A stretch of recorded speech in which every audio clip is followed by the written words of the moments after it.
Radio. It's Jobber Radio. It's Jobber Radio. Oh, wrestling podcast featuring Matt Zion, Bomber Rap, Scott and Lee, and the one and only Peanut. It's Jobber Radio. Jobber Radio. It's Jobber Radio. It's Jobber Radio. It's Jobber Radio. Bitches. Guys, goddamn. His feud with Braun Strowman sucked. His feud with Roman Reigns sucked. His feud with fucking Shorty G sucked. Everything he does sucks. Every time he touches the mic sucks. Everything he does sucks. He's awful. I cannot wait for him to no longer be on television. I 100% disagree.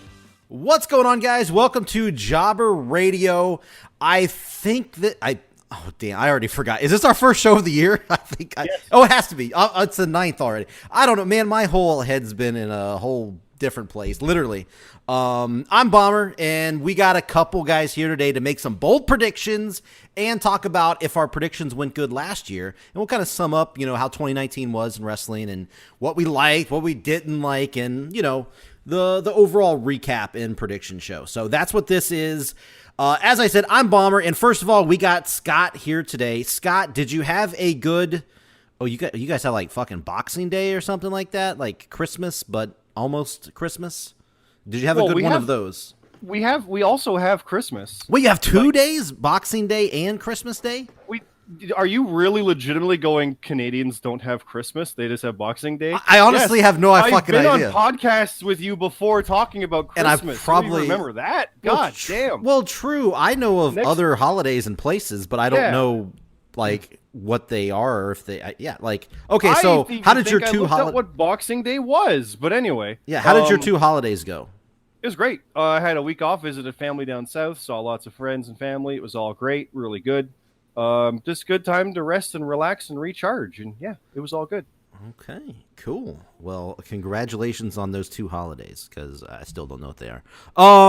Rab, how was your Christmas? Oh, it was fantastic. I went back home to Houston. Everybody had a good old time, had some good old barbecue. I drove there from Miami, which is kind of a long drive, but on the way back, we hit up, Nolans for a day. Oh.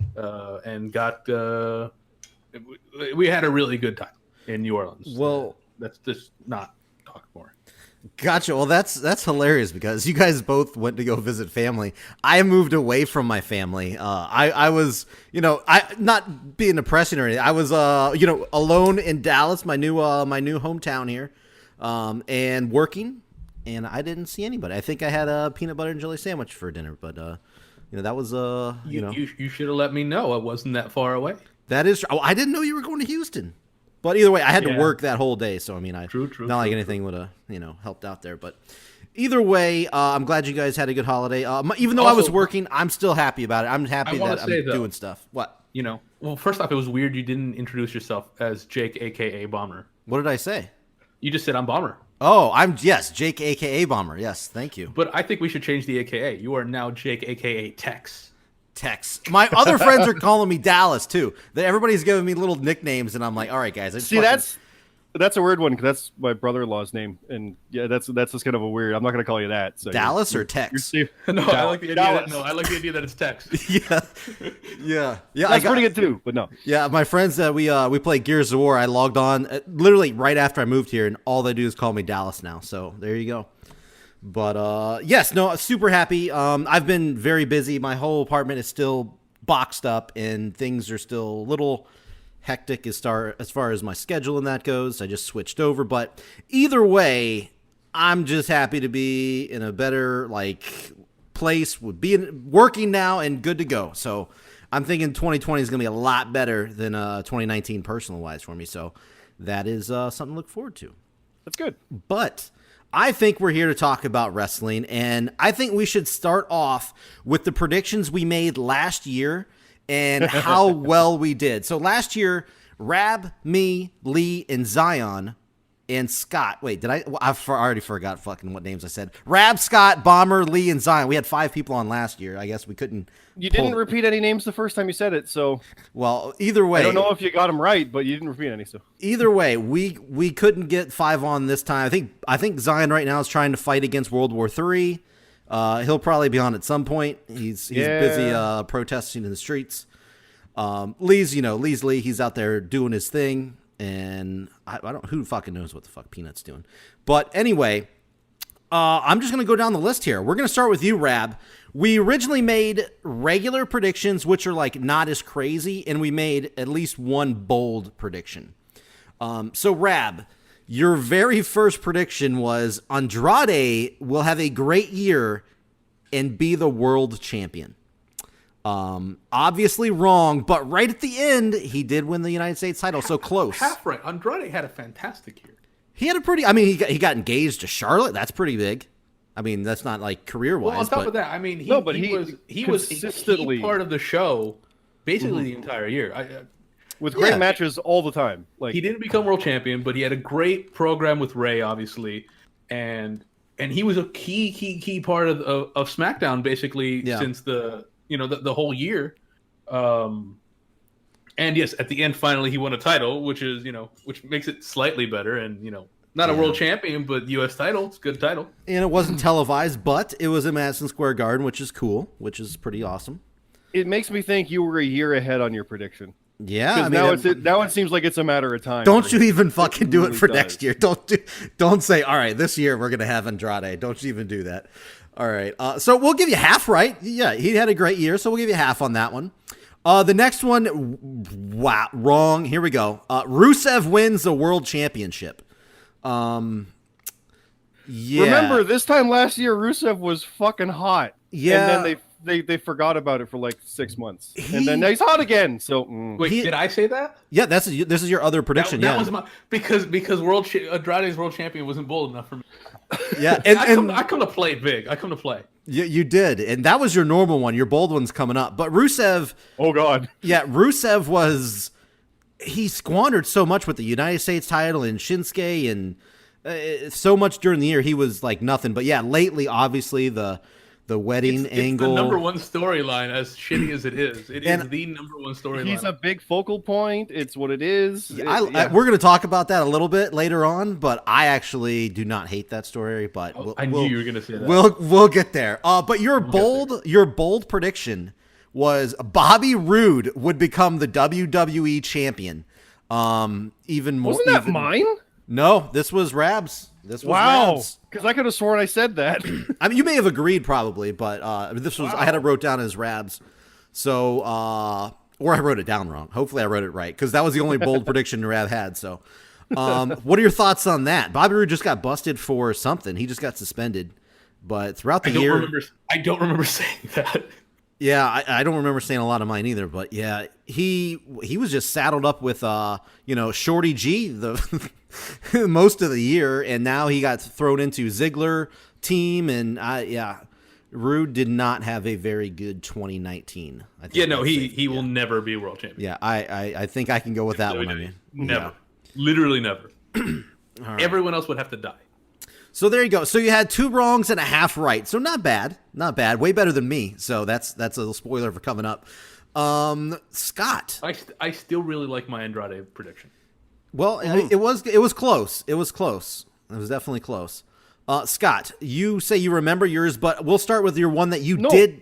Oh, you don't remember the one that this. I remembered, I swore was Bobby Roode world champion. I thought that was mine. So I don't remember mine then. Okay, well then this is going to be a surprise. I'm intrigued, yeah. Your first prediction was kind of 2. Braun Strowman and Drew McIntyre would both become world champion at some point. I remember that. On the outside looking in, that's not really, I think, a bad prediction because Drew McIntyre was looking good, Strowman. But it still, to me, seems inevitable for both. Like, it could happen. Sure. This year. Like it really that seems like a safe bet outside looking in. Yeah. Yeah. Still, I think. But even after all this year, I think that. Yeah, and unfortunately neither one really came. I think Strowman may have had a title. I don't even think McIntyre even had a title match, did he? No. No, not that I know of. He may have. I don't know. Strowman had the tag title with Rollins for like a month. Yeah. And the prediction that you actually did get correct, a woman would be on the cover of 2K20, which we did. Have. Yeah, we had Becky Lynch. So It's not who I thought it would be, but I knew that one. We didn't know this would be like the worst 2K game in history, but either way, you still got the prediction right. That's its own story, but yeah. All right, so those were your normals. Here you had two bold predictions. The Okay. first one was Roman Reigns would beat Brock Lesnar at WrestleMania, but then Braun would immediately beat then Braun would immediately beat Roman. So Roman beats Brock at Mania, Braun beats Roman. That was obviously wrong. It was Rollins who ended up beating Brock, which was Yeah. it was a Shield guy, so almost. I should have said Lesnar will lose at Mania, because there we go. Yeah. And your other bold prediction, this seems like it was an easy one, but either way, you got it right. Bobby Lashley will return to WWE. I think that was more of a pretty big rumor, but either way, you got that right. We'll give you that one. Yeah, it was a big rumor. It wasn't confirmed at the time, but yeah, it was like he'll be back. Of course. Yeah. So you got 2 right, 2 wrong. So that's not bad. That's really good. Hey. I had 3 total. My first one was way wrong. Johnny Gargano would win the Royal Rumble last year. Nope. Not even close. I remember you saying that. I don't even know if he was in it. I think he was. Okay, well, I think the previous year I said another. I think I said Aleister Black would win the Royal Rumble. So Yes, you did. back-to-back years, I said a NXT guy would win the Rumble. So who from NXT is not going to win the Royal Rumble? Because Exactly. now more than ever, it's actually maybe it's a possibility. But Hey, we'll get to those 2020 predictions in a minute. My other pick was definitely wrong. Kenny Omega would debut in the WWE. Nope, that was dumb.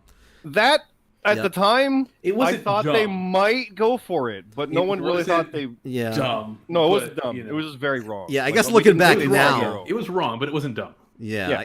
And my bold prediction, which is I think somewhat right, not completely, but somewhat. I said 205 Live would die in 2019. Like they would end it. They didn't quite end Well- it, but they really cut it down big time. If you want to So- be technical, it did die for a bit, and then they were like, "No, we're gonna keep going." Yeah. So I was So close Take to the that. title away. Yeah. So Yeah, I was I close on that one. yeah, I gave you half on that at least. Yeah. Yes, at least. So Yeah, because it did die. It was gone. And they're like, "Oh no, wait, we're gonna keep doing it at full sale." Okay. We'll go over Lee and Zion's picks real quick, just because we kept track of them here. Lee said Jericho would make crazy money in 2019. That's right. That's got way right. Mm-hmm. Yeah, even just based on his bubbly shirt and the fucking Yeah. campaign, like he's raking it in. And I wrote in parentheses, so I assume he said this. I don't remember it on the show, but he said that he's the smartest man in wrestling. So I assume he said that. I put it in parentheses. So For Jericho, that's what honestly, Lee said. So yeah, I would not dispute that. nope. The other one that Lee said, Meltzer will suck off the Young Bucks at the first AEW show and then get fucked in the ass. Unconfirmed. Yeah, But definitely possible. I would, Definitely possible. yeah, I would say it's out there. It could be correct. So we won't Yeah. count I don't that know off. if that's out there. I mean, I won't say it is. We won't say it's incorrect. We'll go with Yes. that. Yeah. I won't say it's correct either because that's. Well, yeah, I'm not saying it's No, correct, but I'm not. the verdict No, is out. slander. It would be slander, right? 'Cause it's- Allegedly. Well, yes. As far as bold predictions, he didn't have any, so I guess so. There you go. Zion had quite a few predictions here. He said this was going to be Cena's last year. We didn't see Cena all year, did we? I don't think he appeared. I think he was literally on Raw with Becky in like January. Okay. And was he on like the SmackDown premiere? I think on Fox. That was I don't- about I it. don't He know. also showed up at WrestleMania, didn't he? Fuck, man, I don't even Was it remember. this year where he just like showed up, like he Yeah. was like there? No, Like, but that I'm was it, John yeah. Cena. Yeah, Like, he, that's did, his he didn't first- have a match, I don't think. No, he didn't have a match. Yeah. It's his first year with no pay-per-view match. I know that. Oh, for sure. He did. Apparently, it's rumored that he was talking to Jimmy Kimmel, and he's going to be at Mania this year. Oh, well, they need to start. So, man. as far as now, here's the thing: as far as for Cena's last year, it's like saying Rock's last year. He's Yeah. always going to be around. So yeah, his active last year, probably I'd say he's right. it was pretty close, yeah. That stuff with Becky was pretty much the end of it, and then he's just kind of like, it's John Cena, just like it's Hulk Hogan. It's their last year is done, and now they're just showing up whenever. Yeah. So Yeah. I would give him a point for that. Honestly. Yeah, that'd be pretty. Yeah, I mean, yeah, it's not wrong. His other one was Velveteen Dream will become world champion. I didn't write down NXT. I don't know if he said NXT or not, but either way, Dream I think didn't. the title's not a world He meant championship. world. Yeah. Yeah. So either way, Dream didn't capture that, so he got that one wrong. And then this next one, I wrote down. I didn't understand what he said, but clamping down on outside dealings for the WWE. I don't really remember what he meant by that, but WWE would clamp down on outside dealings. Anybody know what that possibly would mean? I don't remember. Like they wouldn't work with others, but they kind of They're doing went with the other way. Well, where they're they're working with like ICW and things. Evolve. They're working with Evolve. Yeah, I guess. Yeah. So I- opposite. Yeah, I don't. I wasn't really clear what he said either, so I don't know. But anyway, his bold predictions: 2019 will be as forgettable as last year. So that's kind of debatable. Do you guys think 2019 was as forgettable as 2018? Oh, No. I didn't think it was forgettable. So No, absolutely not. I would say no, but that's an opinion one for him. Sure. Yeah, I think it's 'Cause definitely a matter I of wouldn't opinion. say 2018 is forgettable. Well, 2019, 100% was not forgettable.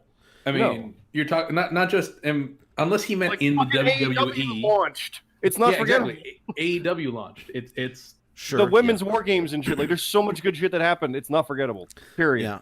I don't I wouldn't say it was forgettable as much as I don't think it stands out more than 2018. I mean, I think I would put them really close to each other. I mean, there was a lot of stuff. The rise of Becky was huge in 2018. That was one of the biggest things. And I don't know. I would say they were really close. If you want to, give the nudge to 2019 because of, AEW, I think that'd be definitely logical. So Even just the goofiness with the 24/7 title that people love. That's not as forgettable. Like, there's all sorts of different ways to look at it. true. So. I wish he was here so we could hear his thoughts on that. It really But- depends on his thoughts. But if he hasn't watched it, he can't really say if it's forgettable or not, That's because true. that's not fair either. Yeah. So Okay, so one of his other predictions was Roman Reigns will win the world title at Mania, which I think was yours, Scott, as well. But Yep. he added in Reigns will remain champion the full year. I remember him saying that. Yeah, so, well, obviously that was wrong because he didn't win the title. So, and his last one here is Ciampa and Gargano would be the dominating feud in NXT, with Gargano ending up as the world champ or as the NXT champ. no. Yeah, not true. No, it was It gonna probably be. would have been, yeah. It absolutely was, and might still again. But Yeah, he became the champ, but the feud got interrupted. Yeah. and then never resumed. Yeah, Cole and Gargano was the dominating one this year. 100%. Yeah, and actually, I wrote in there because I wrote down Bomber doubted that Gargano was going to be NXT champion, which obviously I was wrong. I do remember that. Yeah. And then I wrote down that and said Aleister Black would be the champion instead. So, and I think this was after Black's first title run. So I think I was saying that he was going to win it again, which that was wrong. I was double wrong there on his wrong prediction. So, yeah, so a lot of wrongs on my end for sure. But those were our 2019 predictions. Scott, you definitely had the most there, and Rab, you got half points with Andrade, so not bad. So I guess do you want to just sum up some stuff in 2019, then we'll do predictions at the end for 2020? I think that's what we should do. Makes sense. That makes sense. Because it'll lead to that. Yeah. Yes. Okay, so I guess first things first, I want to know, Scott, every show, I want to know any company, AEW, WWE, NXT, what it can be Japan, anywhere. Who was your wrestler of the year, you think, in 2019? This is for not necessarily who did the best. For you, who was your favorite of the year? John Moxley. Okay. 100%. Man. I can. My runners up are Tessa and Becky, You stole my runner up. but it's Moxley. Man. Okay. Because if not for the stuff that he did with AEW and New Japan and all the random stuff he did all over the place. Because remember, when we were doing our predictions, we had no idea what was coming with hell no. Dean Ambrose. We had no idea where that was going to go. If not for that, probably like Callahan or stuff. But I mean, I know people are saying that Becky's overrated. We talked about that on Twitter briefly. Like, there's a difference in being overrated and just having nothing to do. Becky's good. I love Becky. She can do no wrong at this point. But the new character stuff right now is good, where she has to get a win. It's interesting. It's different. I really like her. It's awesome. It's great. She's one of my favorites. Tessa Blanchard's been killing it in Impact. It's so great. Callahan's the world champ. But I literally will tune in to damn near anything Moxley does at this point. It's just fun, period. Okay. And I love it. So, yeah, he's the wrestler of the year for me, easily. All right. And Rab, you said that was your runner-up, huh? Who was that was one of my 2 runner-ups. All right. Well, who was your top person? Well, first I just want to say I thought it was going to be a sneakier pick with Moxley, but Lee agreeing with me really puts it in there. See, I had to do it one time. Remember, I'm in here too, so keep that in mind. Yes, I know, but the Moxley mark. I assumed you were gonna. Yeah, but I mean, his year, of course, was incredible. I mean, even the stuff he did in WWE before he left, as they were trying to like say goodbye to him, was pretty good. Mm-hmm. And then, once he moved and once he became Moxley and once he, in New Japan and between AEW, he's had just an insanely good year, just an absurdly good year that I with really an injury, don't think anyone saw it coming. And he was injured for a chunk. That's true. He was injured. I completely forgot about that. You're that's how good it was. But my other runner-up would have been the year didn't end right, but Kofi. Okay. Yep. Oh yeah. Kofi's year was incredible, obviously, with culminating at WrestleMania. But even until Brock Lesnar, he had really good defenses. Everyone was behind him. The crowd was hot for him the whole time. The stuff the New Day did was still great. It's amazing how how many years they've been going now, and it always feels great with them. I think Kofi had what's got to be almost up there with Ambrose. Kind of the difference is how one started and how one ended. Mm-hmm. With how good a year they had. But for me, the wrestler of the year is Adam Cole. See, I figured that's where we go. A little NXT bias, I agree, but NXT is the best show. Yeah, I can't hate on that. That's definitely good. Yeah, mm-hmm. NXT is the best show, and he's been the guy on the show all year. With him and with the Undisputed Era and the matches that he's been in between War Games and with Gargano and yeah. You saw the whole show talking about how good a year he had. Yeah, and you saw he won like every award in NXT that he was even remotely near. So, as far as the end of year awards for NXT, he won like everything. Absolutely. He is, easily. I don't know about easily, but he is for sure, firmly my wrestler of the year. Gotcha. Well, this is not as interesting as I thought, because I thought we would all have different people. I have the exact same 3 motherfuckers. I have Moxley as my number 1 for obvious reasons. His debut in AEW was amazing. That's like, I kind of equated to like Scott Hall's WCW. I know 100%. He even entered the same way, coming down the stairs, going to the left. It was literally Hall and Nitro. It was. And everybody who listens that has listened before, they know Moxley, Ambrose, whatever you want to call him, my favorite wrestler for a long time now, as far as current wrestler. And I doubted that he was going to debut at Double or Nothing. I was like, no way he's going to do it. He's not going to do it. He's going to take some time off and then he'll come back later. So, as a big fan of him, seeing him show up when I never expected it was huge. It was the closest thing I could remember him, a moment feeling that way, was when he won Money in the Bank and cashed in. You talk about nipples erect. I was out there. I was out there. Mm-hmm. But yeah, no, Moxley's done everything. I watched some of the G1 stuff, just very little, only his stuff. I'm not the biggest New Japan guy. But that got me interested in the G1. I kept track of all his matches. I didn't watch them all, but I kept track to see how he was doing. So he had a crazy year that I think that he was one of the most talked about, or I think just about the most talked about wrestler in the world this past year. So he was my number 1. My number 2 was Kofi Kingston. He did what everybody said that he would never do. I mean, some people out there thought he would, but let's be honest. He was there forever. He finally captured it. To me, one of the greatest moments. I didn't think we would really do what was our best moment of the year, but if you guys want to, we could, because I'm picking Kofi Kingston, my favorite moment, even more than debuting, is Kofi Kingston winning the title at WrestleMania. Even though I'm with Moxley's you my 100%. man. Yeah, even Moxley's my man. 100%. Yeah. That honestly feels better than even Brian winning it. There's just something about Kofi. And I think It's that's surpassed one that. of the, that this year was not, 2019 was not a forgettable year in any way. Sure. I think Kofi winning at WrestleMania, besides AEW, besides a lot of the other great stuff that happened, last year, I think that's one of those things that you'll remember for a long, long time. Mm-hmm. Yep. You always wanted it. You never Definitely. thought it would happen, and it wasn't supposed to. Yeah, exactly. The whole thing, just because Ali got hurt and Kingston slipped into that gauntlet match as a replacement and just changed everything. It's really crazy to think about that. Yeah. And it's almost crazy. It's not crazy, but it's really something to think about how they did not repeat the mistake they made with Brian. Yep. How they saw something hot and said, "Oh, we're gonna milk the fuck out of this, and we're gonna finish it the way people want." Yep. And a lot of people were happy, at least for that moment, and then immediately, they start hating stuff again. But that's the way things are.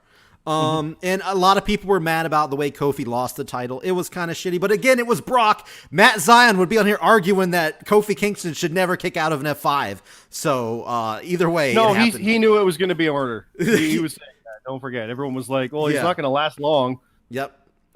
And my number 3 was Adam Cole. All three of these guys were huge for me this year. It was pretty close, but again, a little bias for me on Moxley is why he was my number 1. But Adam Cole, undeniable, had a fantastic year. He almost died in the War Games. That's one of the moments I won't forget.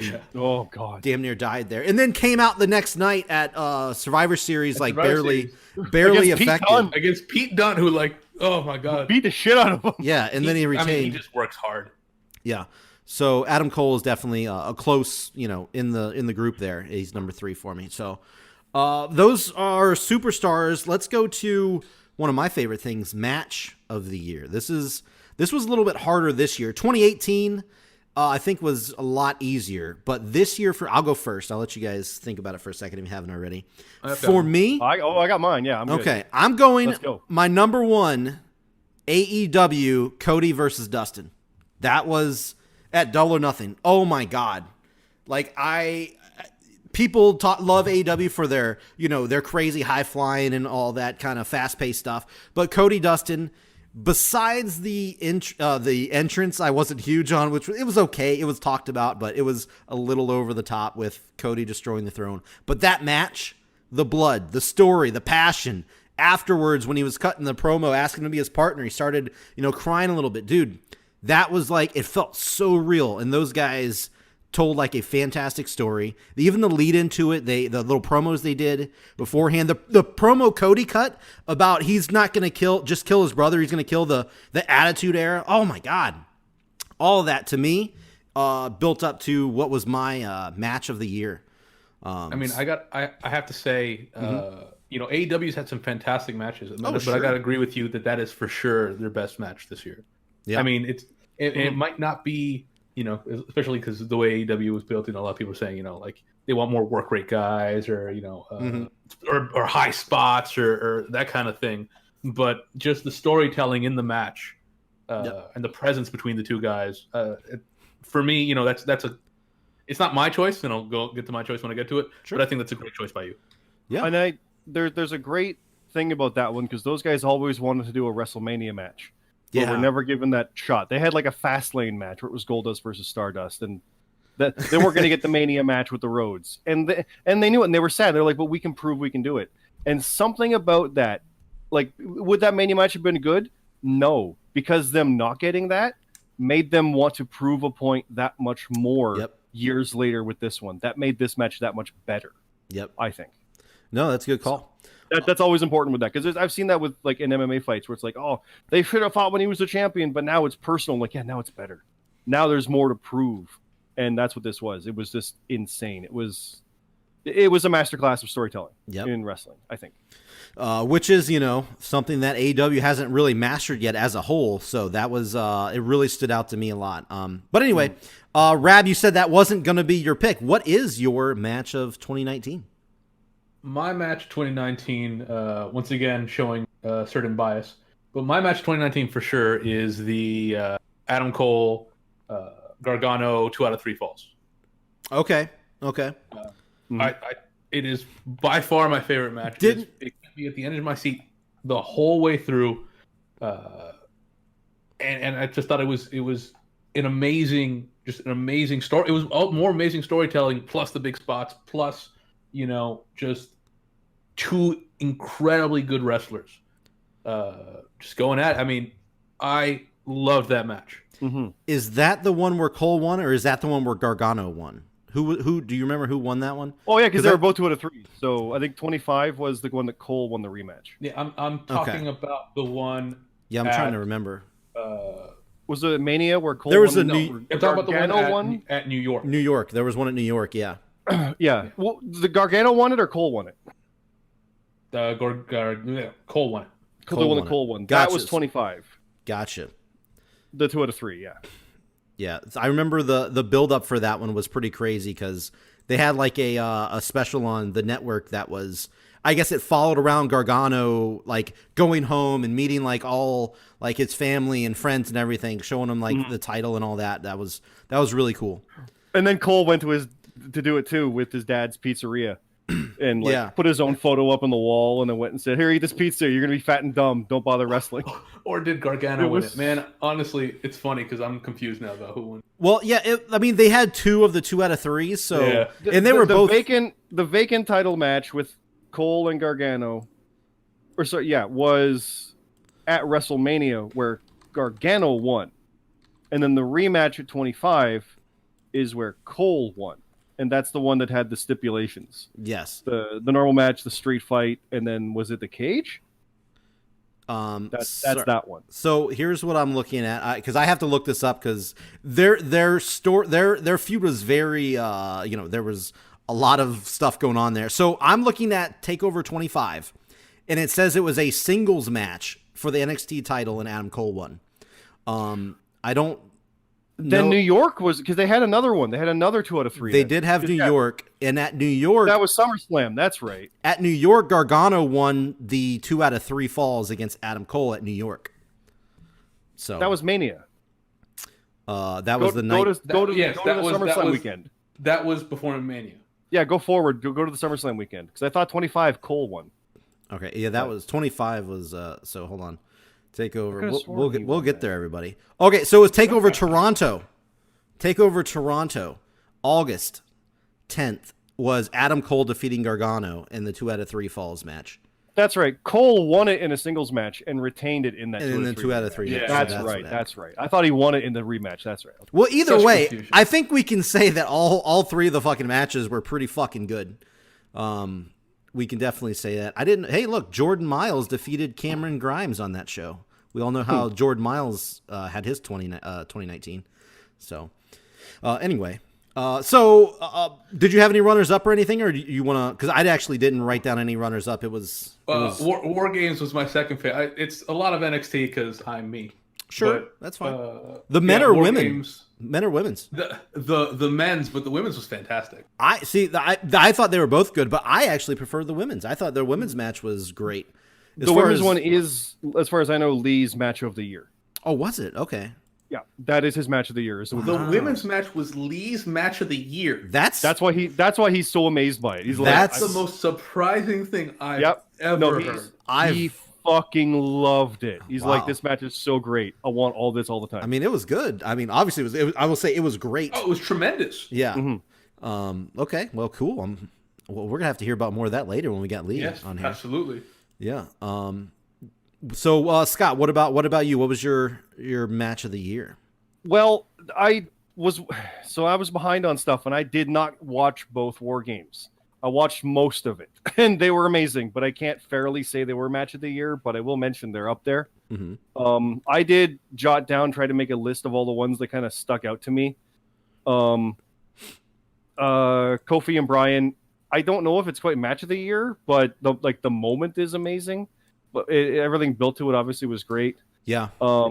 Moxley and Omega in that lights out match was fucking nuts at Full Gear.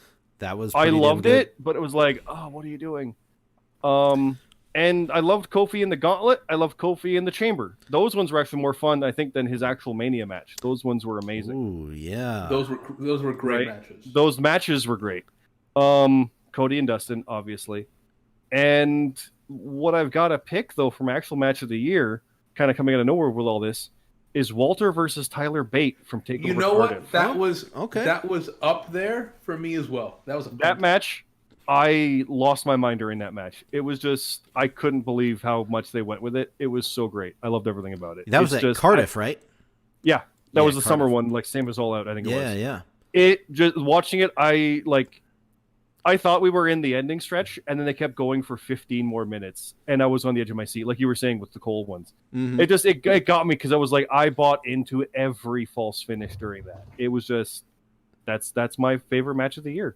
Would War Games either of them probably be higher than that? Maybe, but I don't know. I like to go fashion 1-on-1 sometimes, and that one was the best one.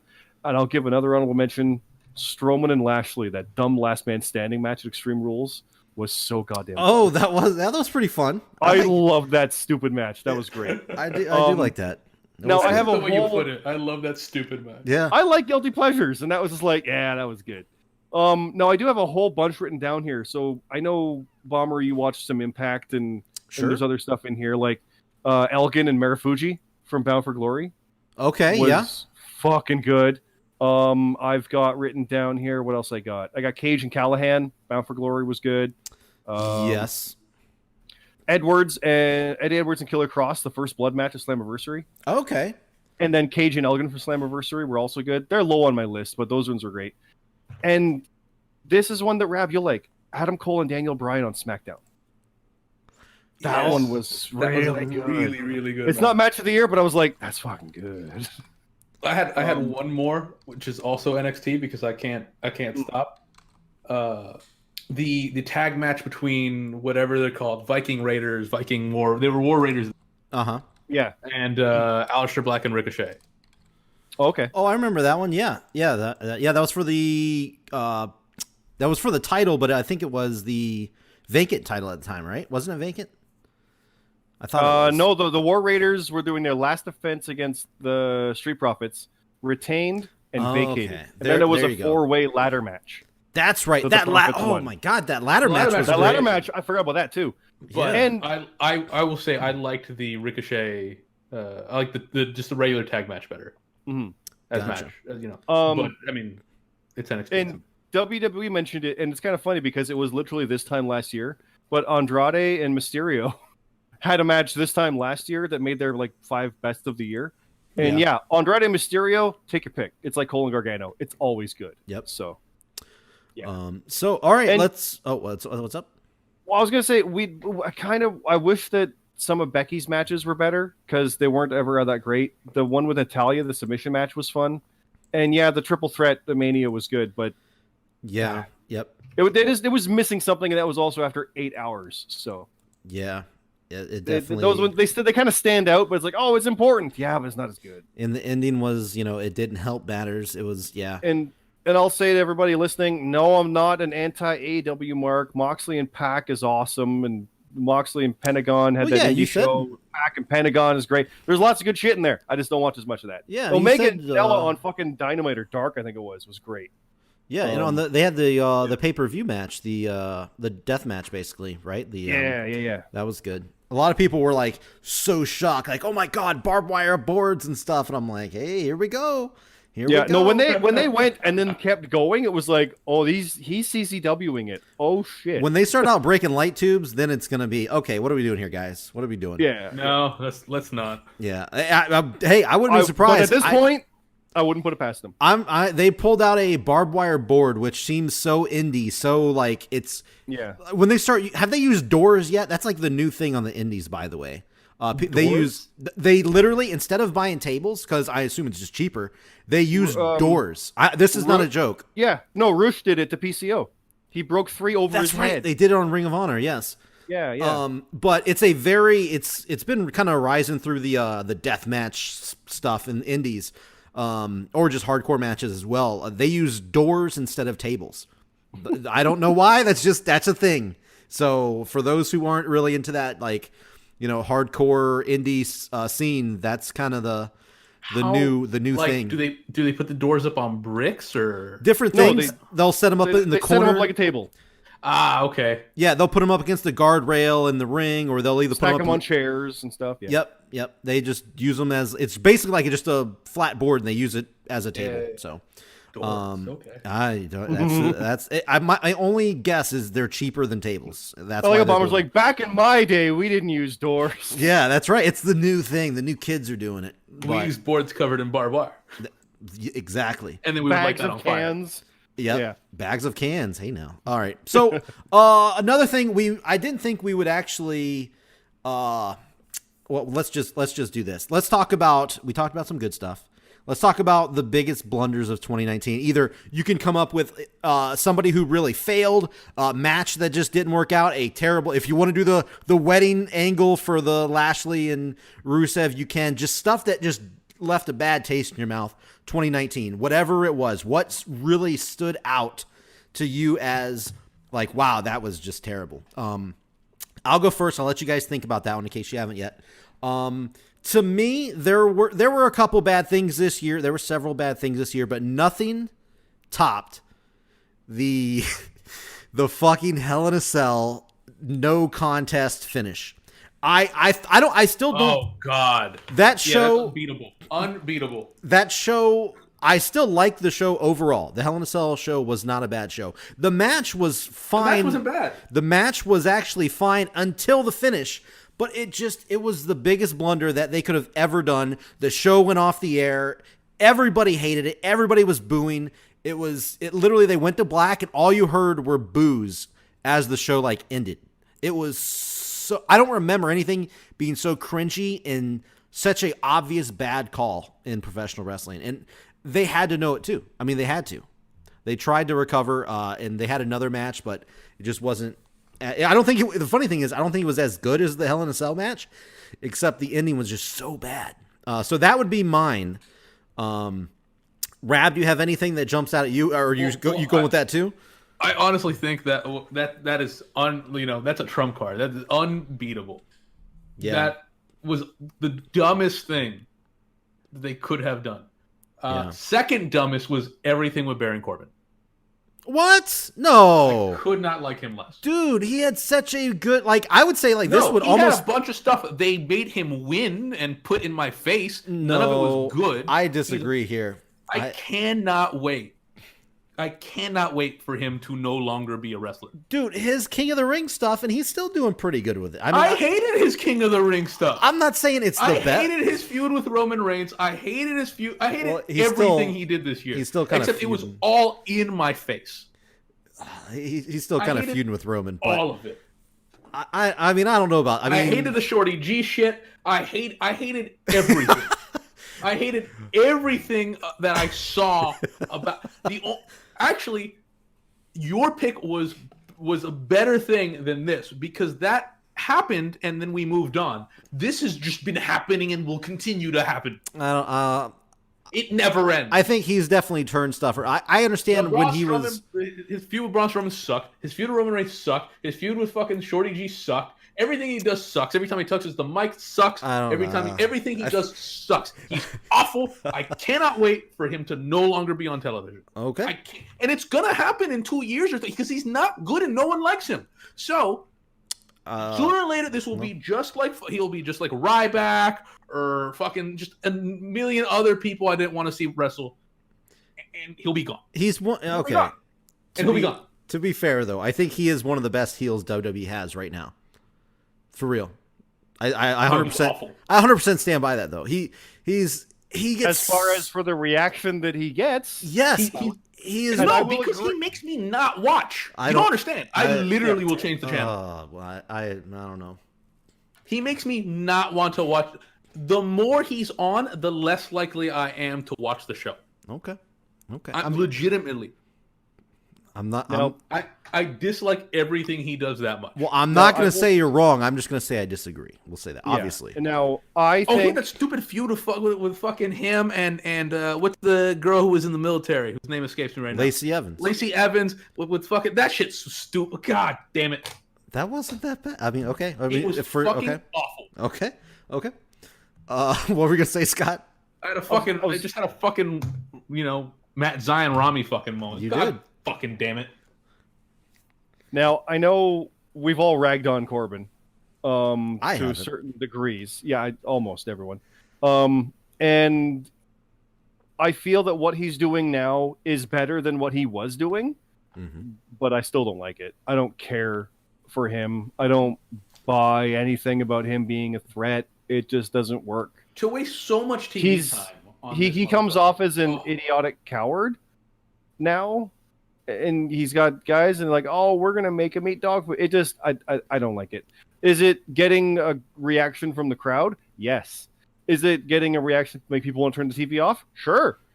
But yeah, I know he's an effective heat getter by design or not. It's happening.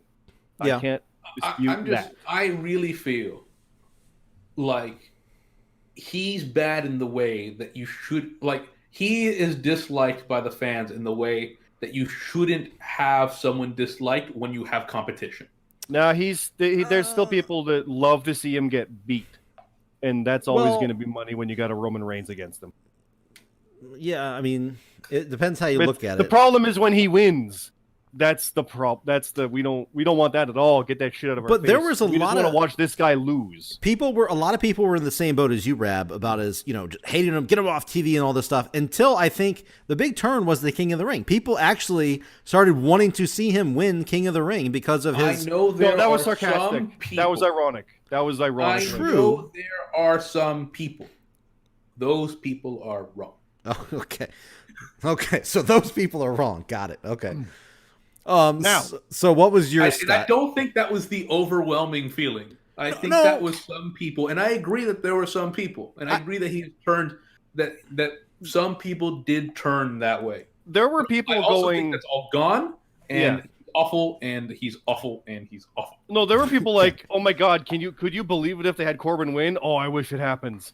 They didn't legitimately want him to win. They were like, I dare you to fucking make him win.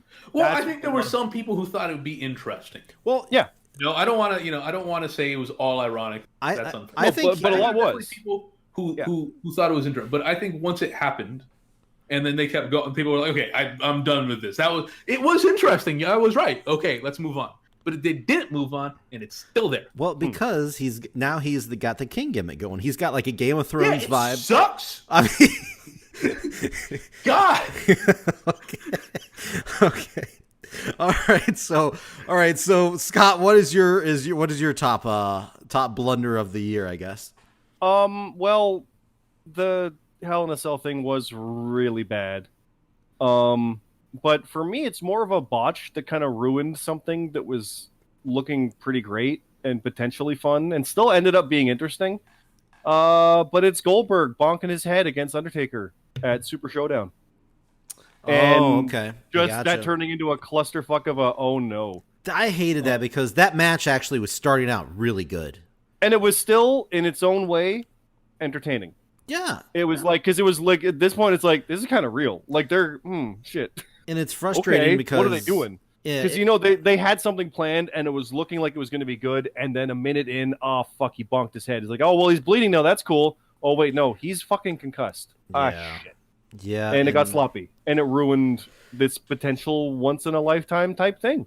Yeah, And that, I was so hyped for that match. Like, it's a good call. I said before, I'm always Undertaker fan. He shouldn't wrestle anymore, but you give me the right thing, I'll watch him in Sting right now. I don't care.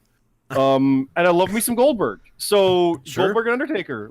Okay, why the fuck not? Throw millions at them. Go to Saudi. Sure. yeah, A minute in. I Oh didn't- shit! What happened? Oh no! And it just all fell apart. So that was my biggest disappointment, honestly, of everything. Like Jushin Liger retired, and I'm like, yeah, but he hit his head, and it was bad. So. what were you gonna say, Rep? I did not watch that. I will continue. Wait, you didn't to watch never- that? I will continue to never watch any of the Saudi shows. I mean, it's not long. I'm talking about that match. You don't have to watch it's the whole not- show. No, he doesn't want. It's the supporting the Saudi stuff. I will continue to never my watch God. Saudi. Oh my God. You're one of those. Oh my Lord. Yes, I have morals and ethics. that I stick to. My. Oh, this guy. Okay. Yep. That's one of those that I'm talking about. Oh my God. I have morals and ethics that I stick to. It's the same reason I won't visit Cuba. It's the same reason I won't visit China. Even desperately like to go to Shanghai or anything because it seems cool, but I can't do those things.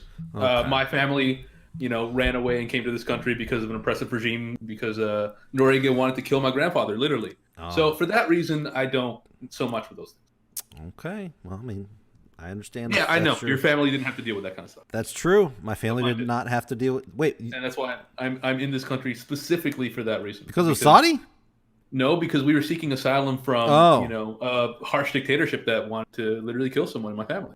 Gotcha. And for that reason, I can't support anything like that. So you should watch the video I did on YouTube about if I think the title was like, did WWE / Saudi Arabia lie to us? It was about the whole airplane incident thing with the flights was being really interesting. delayed. Yeah, it was. That might be the biggest clusterfuck of like, oh, what the fuck is going on? Yeah, but I mean, it ended up being like, from what most people said, it was not a weird like conspiracy thing. It was just like a delayed flight or something like that. But look, I want to put this out there though. Uh-huh. The same way that I have friends who, have gone to Cuba for vacation or have gone to China for vacation. I didn't even know you could go to Cuba. I didn't know that was a thing. You can now that you have to like say Canadians can because we don't have Canadian. that same issue. Oh. Yeah. You can't as an American you can go, but you can't be like it's for vacation. You have to say It's like an embargo. cultural something or some nonsense. I've Oh. known from Okay. friends who Obama opened it, Trump closed it. It's back to a weird thing. basically. Okay. The same way, and I don't take it against them. It's just my personal, moral stance is that I rather not. Sure, that's fine.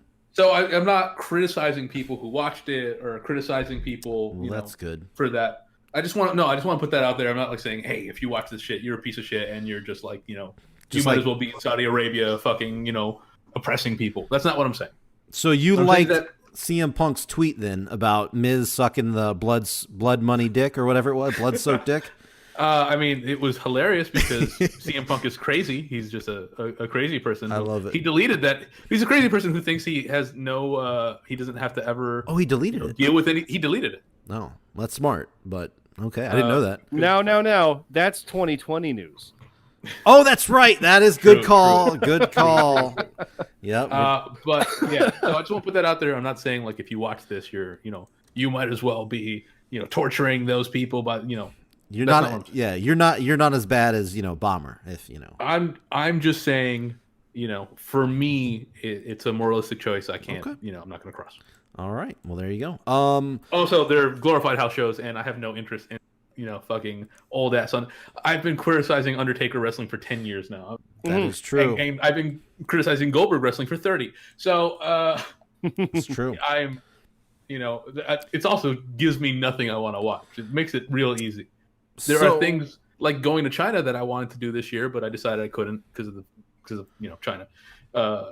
That it was actually hard for me to do. This is easy. I don't want to watch. I don't want to watch this garbage. Well, there you go. All right, moving on here. Let's talk about the women in wrestling this year. Who was your favorite female wrestler this year? Again, it doesn't have to be a certain company. We're talking all across the board. I'll go. Oh, okay, go for it. Rhea Ripley was for sure my favorite. Thought she had an incredible year. She was amazing. And in the end, she won the title. She was great on UK. She was great when she moved to regular NXT.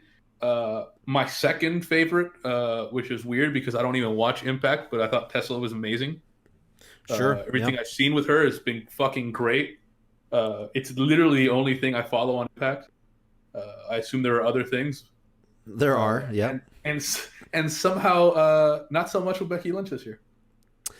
Okay, I think I can agree with you on that one. She's definitely, the thing is with her, that my whole point on her is that they just haven't really changed anything. She's been the same character. It's not really a problem. My problem isn't really with her. And I don't even have a problem with it. It's just she hasn't been interesting. I think that's what you were getting at. That nothing has changed. They didn't really change her character. She's been like straight across this same character the whole time. She hasn't evolved, and you can't really do that like in today's day and age. People freak out if you go 3 months and don't change something. They freak out. So she's done it for like a little over a year now, and it's just it's getting old. You have to evolve that character somehow. But like, actually, I just sent out a tweet today, or maybe it was last night, about that. I'm gonna load it up here. Because I was seeing a lot of stuff about Becky, and where is it? I had a couple retweets. Here it is. Gotta love seeing all these, in quotes, Becky Lynch is overrated comments, because I continue to see Becky Lynch is overrated. Get the title off of her. She sucks. Put somebody else in there. Just because somebody is like has lost interest, just because they've they're not as popular as they were, has nothing to do with them being overrated. Becky Lynch is still fucking awesome. Okay, like just because they're not as popular doesn't mean they suck. You know what I'm saying? So that really frustrates me online. Yeah. Really, the problem I think is they just really haven't. The things they've had her do just haven't. I mean, other than what was it, Survivor Series? That was pretty fun. Yeah. Other than that, I don't know, man. Oh, I do 100% agree that she has not had yes, she was champion the whole year, but she's been pretty boring, pretty much the whole year. They haven't really done much. It's not that she's been boring, but like the entire women's division, yes, on the main roster has been boring. You know why? You know why? I have a theory on why. I don't know. I didn't plan on talking about this, but my theory, that is Ronda Rousey. They had Ronda Rousey come in and destroy the women's division. She came through. She wrecked everybody.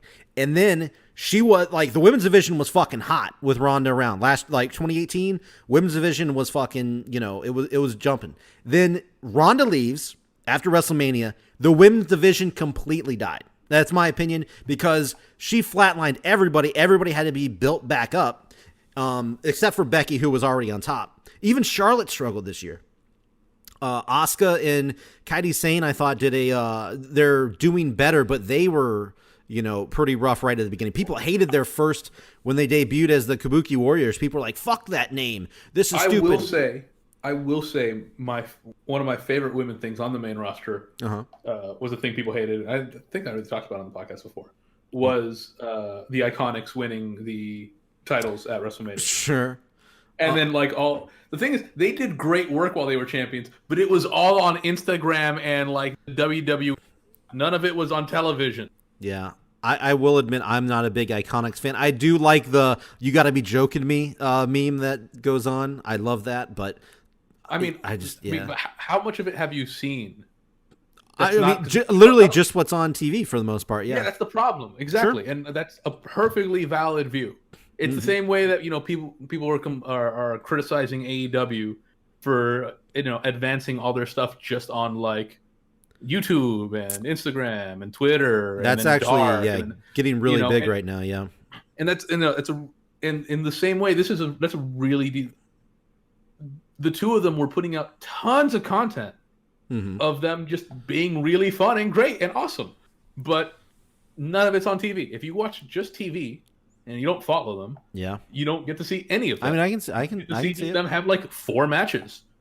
Yep, I can see it. Hell, the best moment they probably had was when they lost their. Was probably the most you saw of their personality and their work. Sorry, you cut out right there. Repeat that real quick. The what was it? When they got eliminated from the Fatal 4-Way. Oh yes, you are correct. That was great. That was some of the best work they did on TV. I agree. That was fun stuff. Yeah, and that's what they're like, and that's what you got to see on NXT before. Yeah, and this is why I still say well, they are the only women's tag team in WWE. Everyone else is just two singles wrestlers that they put together. Well, I guess. I mean, yeah, I do like the Kabuki Warriors. I know originally, and they're definitely getting better, and they're definitely getting more chemistry together and working more as a team. I love their look is like so unique and fantastic when they come out. They just have a very good look. But I know a lot of people were mad because it wasn't Kairi Sane and Io Shirai. I know that. I agree that would have been better, as the Sky Pirates or whatever they call themselves. But yeah. Honestly, they're. I mean, look, Sasha Banks and Bayley, they were not a tag team. They were just two singles wrestlers. They didn't have a tag team with it. Yeah. Oh God. The Iconics, and yeah, the Iconics are really the only tag team in the WWE. Yeah, I can go with that. Yeah, the female. Everyone else is well, no, Fire and Desire. It's people who have been together for a long time and were able to put chemistry. Yeah.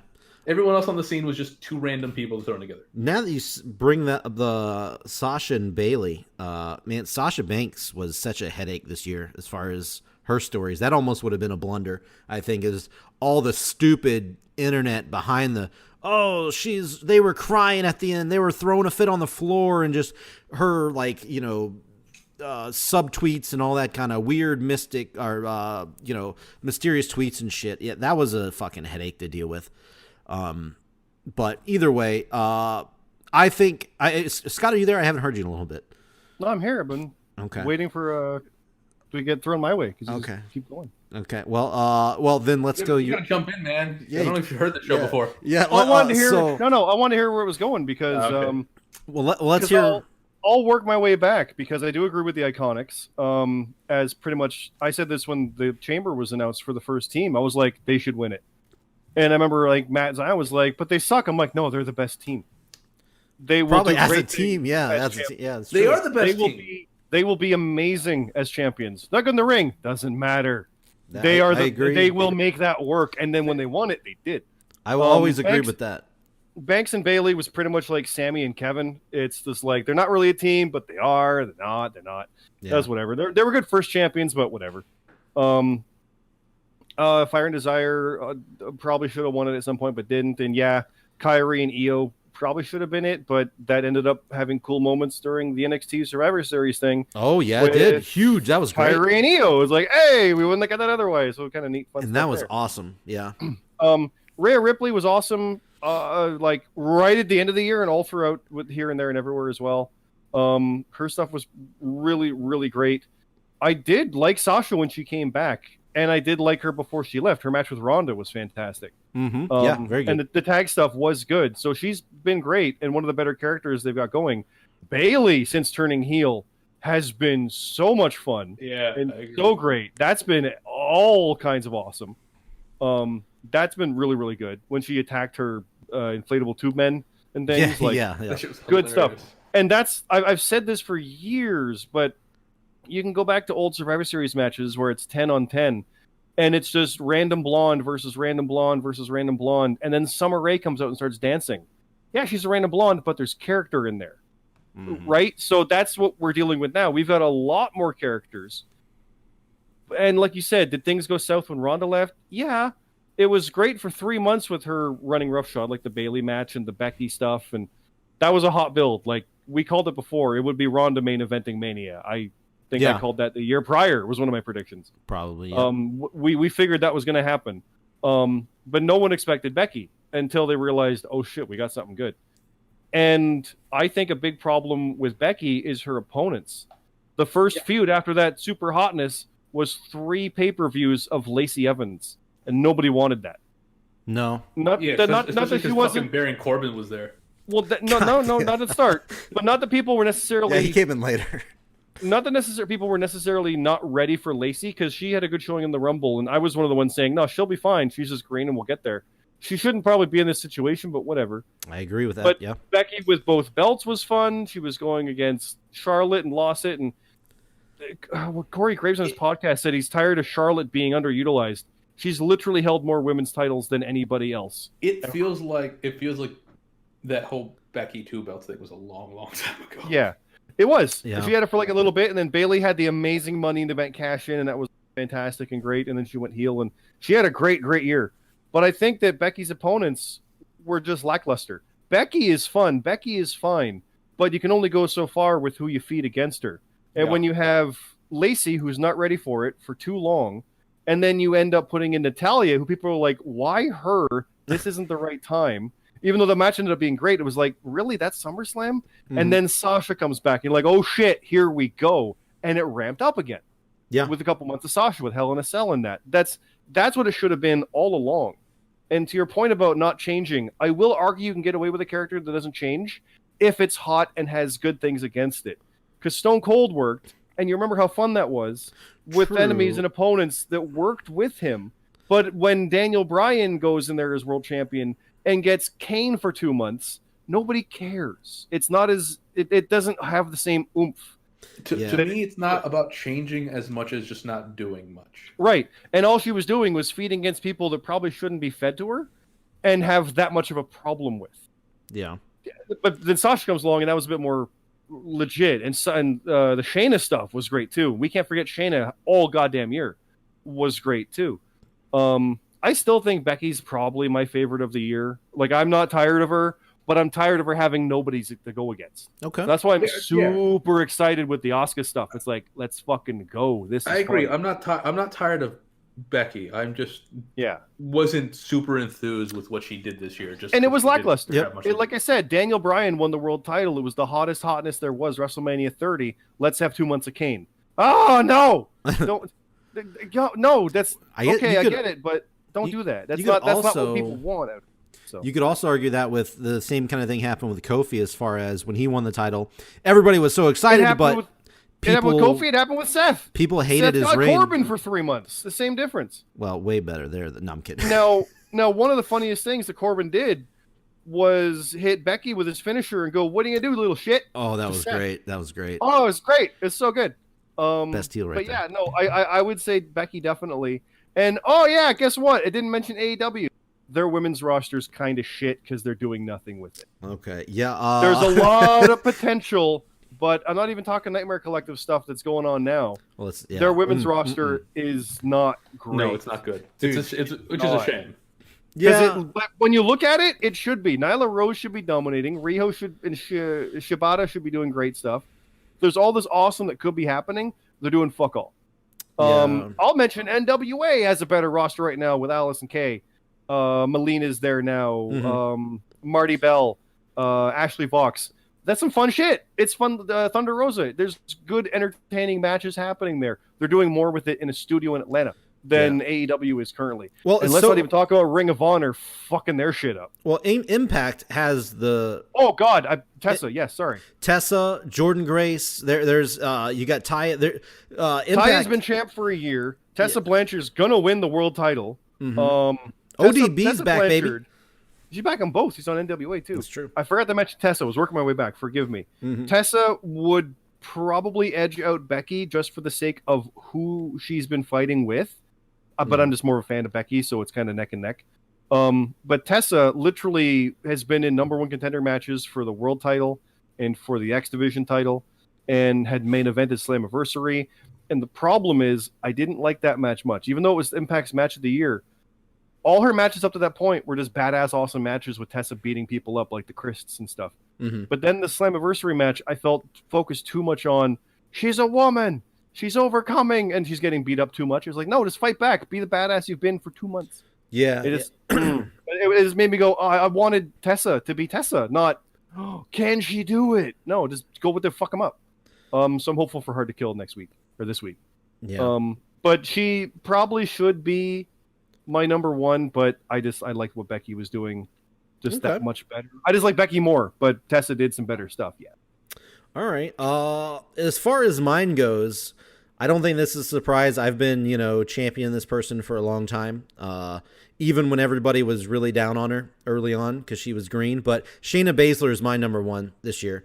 I've always liked Shayna. I don't know what it is. Her look, nobody looks like Shayna Baszler. She has this great look as a female in anybody she stands in the ring with. She stands out. Ripley, I think, is another one who has just as good of a look. She stands out no matter who she's in the ring with. She stands out. And Rhea is, she's popped up more lately, so I'm seeing more of her. I wasn't really there in the beginning of seeing her in NXT UK, but I'm a huge fan of hers. So I'm very happy that she actually beat Shayna and took the title, and we're going to see what she does with it. But Shayna, everybody was like tired, like Shayna needs to lose the title. They kept getting very mad every time Shayna would win. Shayna should have lost that one. Shayna should have. I'm like, every month from January on, the whole goddamn year. I guess, but like she still has consistently good matches. She's got a pretty good badass character. She's got her goons with her. I don't know their names. I know they're all the four horsewomen, but I never got tired of Shayna Baszler. She was always good to me. I know she had a long run. She had a brief loss against Kairi Sane, but she won it back. And if you put those two reigns together, she's had the title a very long time. I will say half of the opposite, because I was super over. I criticized her a lot this time. About this time last year. But she is for sure one of the most improved people. And I guess that's what NXT is for, theoretically, Mm-hmm. One of the most improved people over the last year, because she went from someone who I just was super over, she's too green, take the belt off her, she's not ready, to, I want the belt off her, but because I want to see a match where this person wins or that person wins, not because I'm bored of her. By the end, she was having incredible matches. Yeah. She's easily I would call her most improved. She's not one of my favorites. Mm-hmm. But she's good, and definitely most improved. Yeah, I'm really looking forward to what she's going to do this year. Now that she doesn't have the title, I almost would say like weighing her down. I know that sounds weird, but I feel like she was getting stuck in this. All right, now I got to defend the title. Now I got to do this. I think now she's going to be able to do more things. I don't know if she's going to move to WWE. I wouldn't be surprised if she does leave NXT. But then again, I don't think they're going to split her in her I wish I could remember the names, the two girls with her. Jessamine Duke and Marina Shafir. Okay, well, thank you. There you go. Yeah, there's former MMA fighters in that. Like the whole, you talk about her look, and that's part of it. She's a former MMA fighter, legit. Like there's something about her, something about Ronda. You're like, oh, she's gonna fuck me up. Oh, Ronda was definitely number one for me easily that past year. If she would have been here this year, I'm pretty sure Ronda would have again been my favorite female of the year. Well, it's amazing how different the I was a MMA wrestler works for those two than it does for like Sonya Deville. That's true. Yeah, Sonya Deville. I don't know. Hers comes off. I don't know her background. I don't know. Hers just comes off more fake. I don't want to say, oh, she sucks. It's legit. Yeah, it's legit. It just seems she just doesn't more like, hey, look, I have gloves on, Yeah. I get exactly what you're saying with the word fake. Yeah, it just seems like it doesn't seem natural. Natural. This is her gimmick, as opposed to with Shayna or with Ronda. This is who I am. Yeah, just a badass. Yep, a good call. That's a good point. The thing to really sum up with Shayna as well is that elevated so much so quickly with NXT becoming the third brand, etc., or whatever you want to look at it as, that when when Shayna won, Becky was like, well, you didn't beat me, so there's a main roster feud for her right there. Yeah. You look at it, she gets past Asuka, goes to Mania with Shayna, who knows? Nobody would bat an eye at that. That's exactly where we're going. The women main event of the Survivor Series, and I was so happy that they weren't saying for the first time ever the women are main eventing Survivor Series. True. History's I'm surprised. We're at the point. I'm so happy they just did, because they deserved it, and here we are. Now I will say they're not making it a thing. It just happened to be, and we're at that point. Thank God. I will say I still don't know if she'd be ready for a match with. I mean, because I do feel like she was carried through that match at Survivor Series. Becky. Oh yeah, but if he goes Bayley are just that much better than her. I don't know, because they've got that much more experience. But you know what? She can pick it up. I can agree with that, but also, I mean, this may just be my opinion. I think out of the three, she stood out over the other two as like the more like superstar look to me. Anyway, that's just my opinion. That's my opinion, though. Part of that is NXT. I was with you until you said the word superstar. Part. She looks nothing like a superstar, but she looks like a badass who will fuck you up. What do you mean? Which is a different kind of superstar. I was going to say, what do you mean she looks nothing? She stood out most in the match, and I'm like, I can go with that. I was going to say that's because the NXT people coming in kind of I really think out of people's blind eye from watching Raw and SmackDown, suddenly these third brands showing up and they're winning. Mhm. That's what that was. Like the tag champs and I would say Strong that. and stuff. That's all. That's why they stood up. You're like, oh, this is different. Yeah, because they've been over here this whole time. Mhm. They're right over on this show. Here they are now. So I agree with that 100% for Shayna in that regard. Mhm. But as the biggest like superstar looking person, no. I honestly think all three did a great job of that. But I wouldn't say yeah. any stood up than the other. Yeah, I'm not shitting on the other two at My all. opinion. No, I don't think we think you are. Yeah. Just, I just But don't know if I agree with that point. yeah, as far as I guess my runners up would be for female of the year would be Tessa for sure. She's been doing fantastic things. She is the only person that I think has so far at this point. I think other females will get to this point. But she's the Women, only they're called women. women, the woman, whatever. Females. Female. I don't know. I don't want to say weird things to make people. I don't know. Fuck You whatever. did. You said Doing that females. makes it weird. Just say the word. Say what you say it. Like, Women, it's fine. woman. Just say broads. Other broads. Anyway, one of the only women I think that has made it seem natural for a woman to face a man and not be like unnatural as far as I think Jordan Grace is doing a good job. She's getting there too. But Tessa, when she gets in there with a man, I don't like usually when you see somebody do that, one of the women do that. You naturally have this weird dynamic of, oh, we have a woman facing a man. But when Tessa gets in there, it's a wrestler facing a wrestler. To me, she's the first person to actually like bridge that gap that I think we'll get to. But she is so believable what's up? No, Well, I was going to say that there's been history with that with goddamn Lucha Underground having Sexy Star go toe to toe like that. And I haven't been, I haven't really watched much Lucha, so that might be one of the. That's one. And on the Indies, you can look at literally Shayna Baszler fighting men a lot, and Candice LeRae. Yeah, my first thought goes to Candice. Candice, Really? 100%. Oh my god. I mean, Candice, in my mind, kind of opened that door. Mm-hmm. And I know It's it's a different believable. look. Yeah, I know it's kind of a different look and all that. It's, you know, and I don't know if you believe.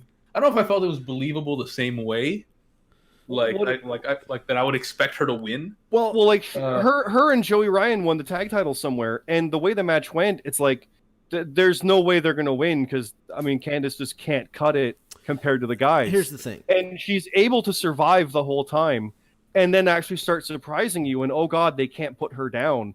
But when they hit her, oh fuck! Like it's that much of a thing. She's but such a rag. It doesn't She's stop such a her. ragdoll. It's amazing. Like she's like Crimson Mask, all Yeah. through the blonde hair. and see, It's that's where that comes from, and that's Tessa now. The best comparison is Becky and Corbin. You're like, this is fun. She ain't gonna do anything because look at him, but this is neat. And then you end up with stuff with Tessa. You're like, she's in the 5-way match for the ladder match for the X Division contendership. You're like, yeah, no, she'll probably win. It just that's how it is. It's just she's as much a competitor as the rest. Sure. Cool, awesome. yeah, So, yeah. And Don't forget Nia Jax in the Rumble. Yeah, see, that's still like, I don't know. I'm still don't buy that stuff as much as Tessa though. Like as far as when I see Tessa in a match, I don't think this is an intergender match. I look at it as this is just like a wrestling match. Like I don't really like it when you still see is intergender, but True. I get what But you're I'm saying. saying I don't notice Yeah. it. Like it doesn't. Like whenever I see Nia Jax facing it like a guy, Like Dean she was in the Ambrose? yes. You think of that as a man facing a woman. When I see Tess in there, I don't see like she's been the first person for me anyway that has been I don't see this as intergender. I see this at yes, technically it is, but I just see it as just a regular match because she Competitor and has done competitor. such a good job like doing that.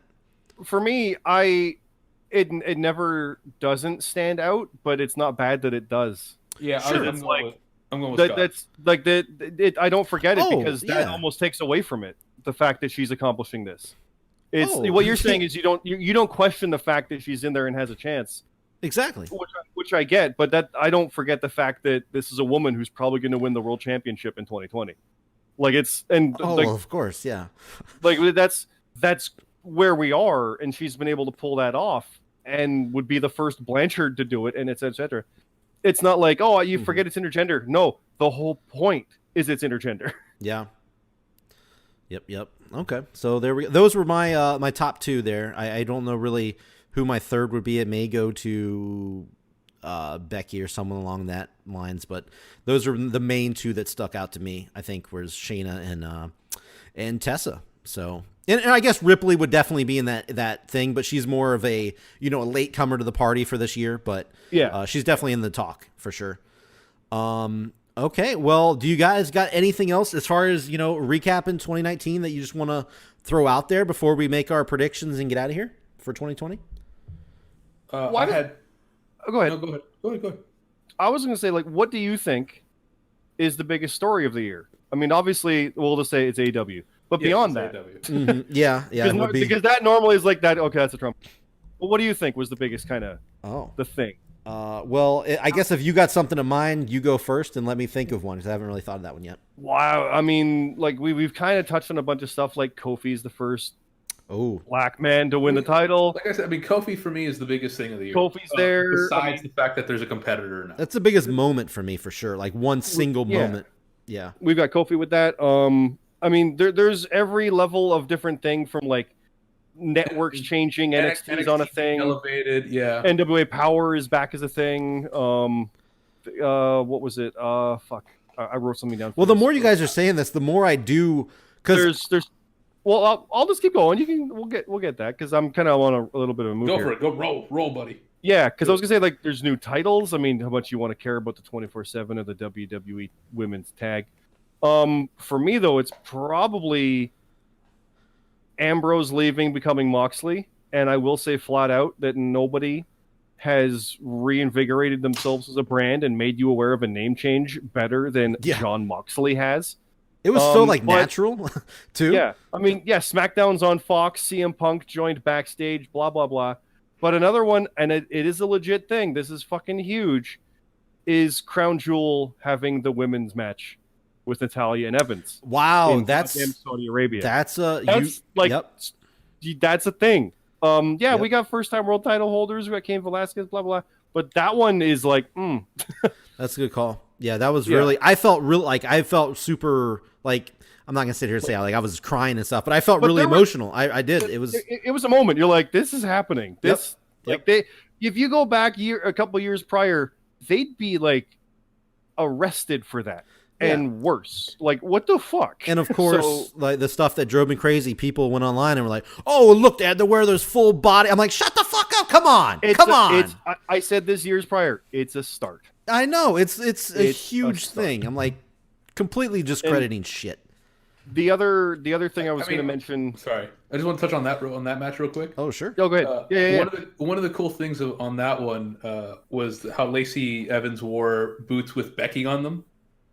Did she? I'm I didn't. sure I didn't about- really. I Oh, don't I didn't- remember I that. didn't notice she that. had boots with Becky on them from their feud, and she wore that for the Crown Jewel match. That's awesome. So that Becky was there with them as well. Oh, that's cool.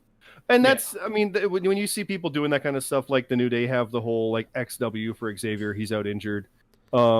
When Candice was in the Women's Rumble, she had part of Tegan Knox's gear because she was out injured at the time. Like it's neat seeing stuff like that. So that was really cool for Becky because she was doing press in Dubai, I think, Mhm. as well at the time and stuff like that. The other thing I was going to mention, and this is kind of a history thing, Bummer, you'll probably like, is that when Ring of Honor and New Japan had the Supercard and AAA did their co-show with Impact in Madison Square Garden, that's the first non-McMahon related wrestling to be there since 1960. And didn't they like sell it out too? I had to write that down. Yeah, they sold out both. Both Yeah, sold out. Yeah. That's the first, like we're talking what, 60 years? Yeah. And man, It's- how Yeah. And yeah, so that's history. and how the mighty have fallen to Ring of Honor. Now you look at that early in the year, how high of a high they had, and look where Yep. they are now, and people fucking like despise Ring of Honor. It's great. It's crazy. Said that AEW. Oh God, Impact's in trouble. I'm like, no, Impact's not in trouble. Ring of Honor. Oh, yeah, we did say And that, and they 100% that- are. They are. Yeah, it's been, They have a show where they can't even sell out like one section coming up, and Yeah. they might actually cancel it. And Yeah, it's like there's- a fight pay per view. There is a show. They're coming to Charlotte this weekend. Actually, my friend, that guy Jack on the Discord channel. I was saying this in the Discord to everybody that he was going to the show, and they've canceled entire, like, the only tickets you can now buy are only floor seats. They canceled the other sections because they're selling so poorly, and you can still get like right up front row. That's how bad it is that they can't even sell out the floor seats right now. And every time they would come to it's technically Concord, it's right outside of Charlotte, but still counts Charlotte. They always did great every single show. They packed the house, and now they can't even sell out the floor. That's insane. And that short of time span is crazy. I don't know that I would go to an ROH show for. I don't know if I would. Well, that guy Jack is going right so now. I'll I ask might him. Because the other thing I wrote down was like title stuff and like because I used to get the Pro Wrestling Almanac, this little book that kind of covered like main events and stuff of the year. And they would talk about things like who like won world titles. So yeah, Cage and Callahan won the Impact title. Matt Taven and Rush and PCO won the Ring of Honor title. Yep. I think PCO is one of the oldest world champions ever, up there with like Goldberg and McMahon. So there's that. That's awesome. And then like Jushin Liger announced his retirement, and Dr. Wagner Jr. same thing. And I have written down 2 deaths. Harley Race just got old and died, and Silver King died in the ring. Oh yeah. So there was that. Yeah. And then, like I said, the other kind of fun thing that always stands out is NWA Power. Yeah, that's This another whole weekly shebang. show literally led to AEW airing their dark matches as a free show on YouTube. OVW's doing that now. It's like, what is happening? I will say this. You guys have definitely turned me around quite a bit here, because I was in the, right at the beginning, I was talking about how I thought 2019 was pretty much on par with 2020. Now that we 2018, sorry. Yeah. Now that we like kind of go over everything, it's like, wait a minute, no, 2019 like blew 2018 out of the water. It was a huge year. Don't forget the other fun thing, because we kind of mentioned it briefly, but The Fiend started out pretty fucking great. I mean, The Fiend was I think, a lot of fun. I think they did some blunders, but it was fun. I do agree. Firefly Funhouse, woo! Fiend has been fantastic. Still one of the best things I think in WWE right now. I know Lee fucking despises it. Like that's like his most hated thing, which is funny. Yeah. But yes, I think we talked on the last episode about how he needs to change something up. They need to do something up, and they immediately did that with him in the Miz feud, where he actually fought as Bray, and like that match was great. I loved it. Like that's the kind of stuff they needed to do, and I think if they keep doing that, mixing it up, I think they're going to keep it going good. And I also had written down debuts. Tyson Fury showed up. Cain Velasquez showed up. And That sucked. And then goddamn Dominic came out with Ray and did a double 619. Okay, that was great. Actually. That was fun. Yeah, that was fun. Yeah. Crazy to see Dominic, because I was watching. I'm sure you guys were watching along with me. The whole him and the Eddie and the Ray feud, and little Dominic. We saw him when he was a little kid, and all of a sudden he's come out there 619 and Brock. So much bigger than Ray. He is. Yeah. Well, people were like, "What's Walter doing out there?" That's actually a good What is call. Cain Velasquez? Did he lose weight? I'm just saying, how tall is Eddie and how tall is Dominic? It's got to That be. might Like, have all been real. it's got to be like a 2-foot difference. It's got to be at least. And Maybe Bomber. One other thing is the WWE Cruiserweight title became the NXT title during Drew Gulak's reign. That's true, and it could be. Hey, that could be more towards my 205 Live dies. So even though it's technically kind of, they don't have a title anymore. I think that's why you get points for that. Yeah. But to see that title go from Drew Gulak to Leo Rush is just, that's a CZW fan of me being super, super excited. But I'm just glad that Drew got a title reign, so that's good. Even though right now his brother's in the news for not good things that we don't know what's up with that, but it's not good, looking good right now. So we'll see. So what would you say is the biggest story of the year? I mentioned a whole bunch of shit. Yeah, yes, I know. you did. Yes, you did. Like, what stands out for you? Obviously, the number one overall, we talked about AEW is by far the biggest. I would say if anytime a big company like comes up like that, NXT Power would be probably number 2, but I guess that's still in the same vein. It's kind of the same thing. The biggest moment, I already said it, Kofi winning.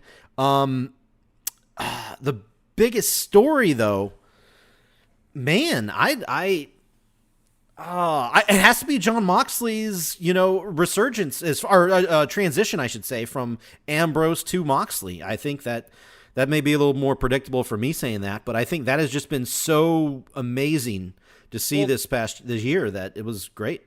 don't forget, just think about how it all went down, where it was like they did a network special for the final thing with the Shield. Yep. They turned him back face, and it was all great and all this stuff. And then suddenly, oh, he's going to be in a movie. And then, oh, God, he's in AEW and New Japan and Bloodsport and Indies. And what the fuck? And then he came out with that podcast with Jericho and laid everything out. And that's where I've always, liked Ambrose, Moxley, whatever you want to call him.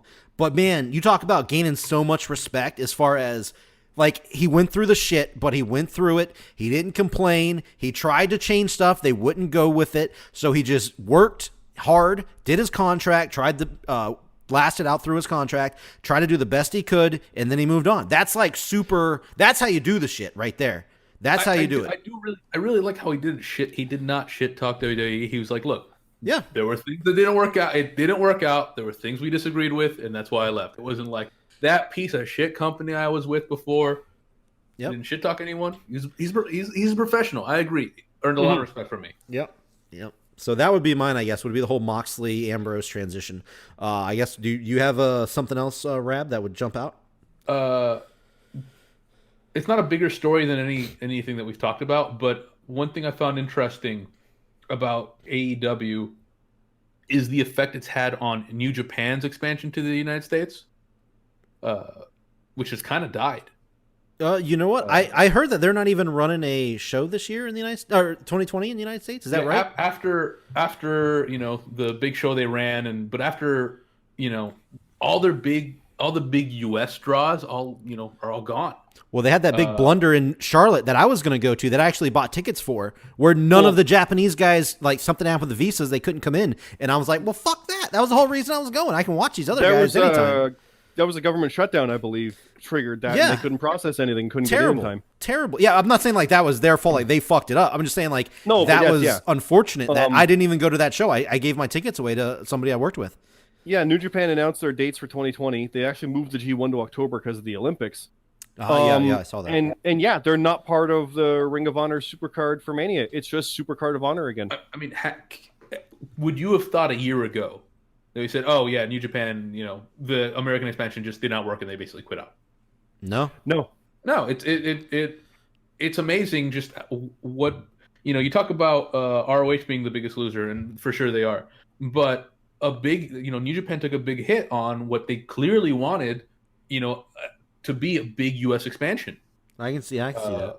Maybe not necessarily running they weren't going to run like NXT, I'm sorry, New Japan US or anything like that, but they were trying to build a bigger fan base here, and they were but with the loss of the elite guys and it's been a huge hit to them, on top of the fact that they've are so fucking pissed off with the AEW guys, with the elite, that they want nothing to do with AEW. Mm-hmm. Yeah, I don't know the whole reason. I know that Jericho did like a little press conference after Wrestle Kingdom, talked about we need to put egos aside and do business. I don't really know what the story is behind that. Why do they hate the Young Bucks? Oh, they just feel like they got taken one over by the Young Bucks. That the Young Bucks basically use them to prop themselves up and start a new new organization on their own. I mean, it really is. It really is essentially what happened, but they went into business for themselves in a way and took their brand elsewhere. And that's what both Ring of Honor and New Japan suffered from it. But New Japan is 100% ready to just like, oh, fine, fuck you guys. Mm-hmm. Yeah. AEW would have no problem. The story is that AEW has no problem with the idea of working with them. Oh, of course. I think AEW wants to very badly. But for obvious reasons. They want nothing to fucking do with it. They say, they feel rightly that it ruined their U.S. expansion, and they say, fuck off. But that killed their U.S. expansion entirely. Well, that is.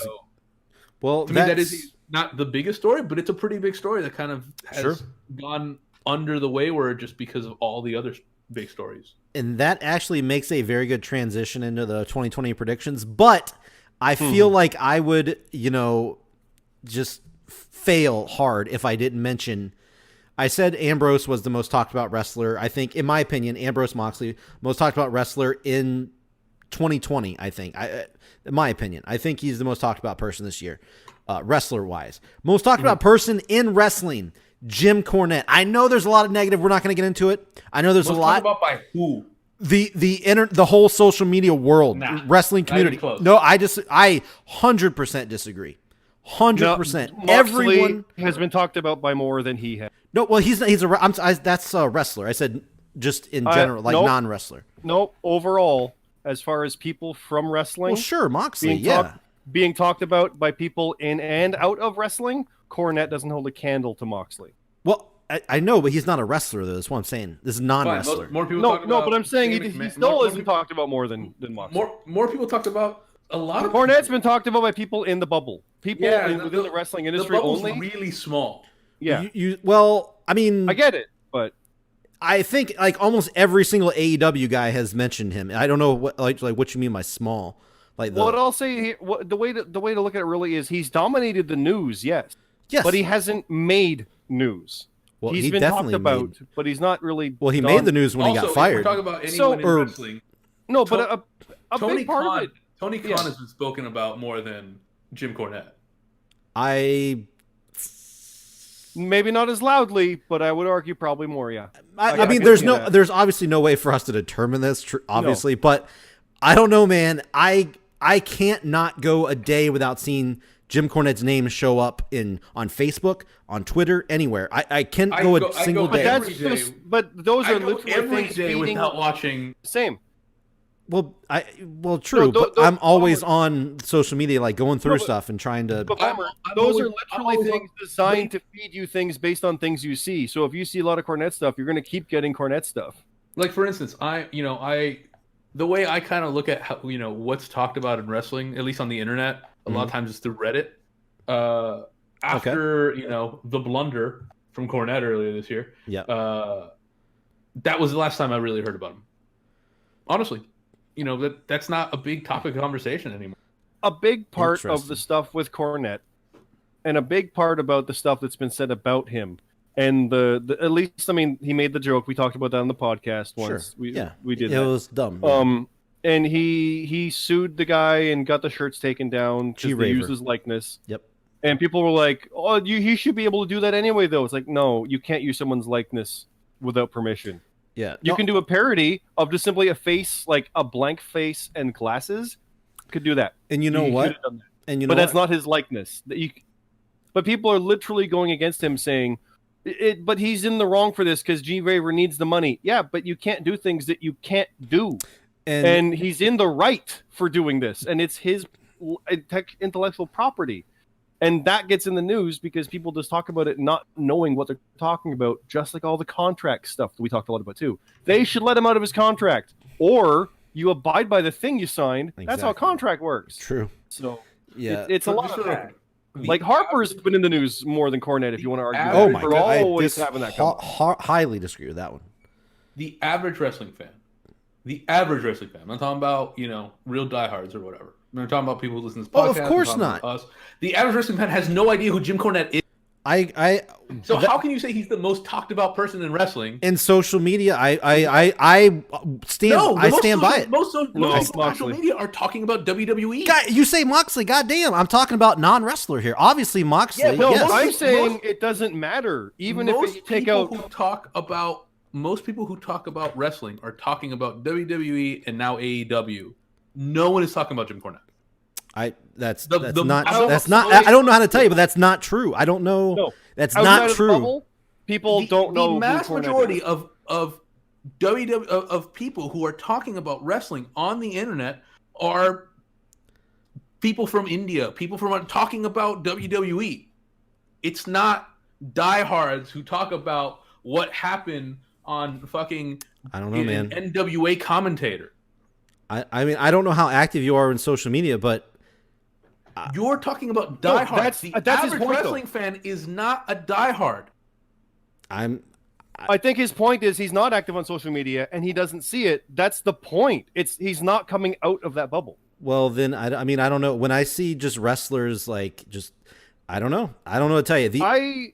On social I media, follow a lot of wrestling, a lot of wrestlers, and Cornette's not in the news nearly as much. He That's- comes up, but it's like That's so crazy. Does Power. So do others. No, it's not crazy. If you keep looking at Cornette stuff, social media is going to feed you Cornette stuff That's the algorithms and how shit works. No, so that's why you keep getting I it. don't know what you mean by that, because it's just people that I follow.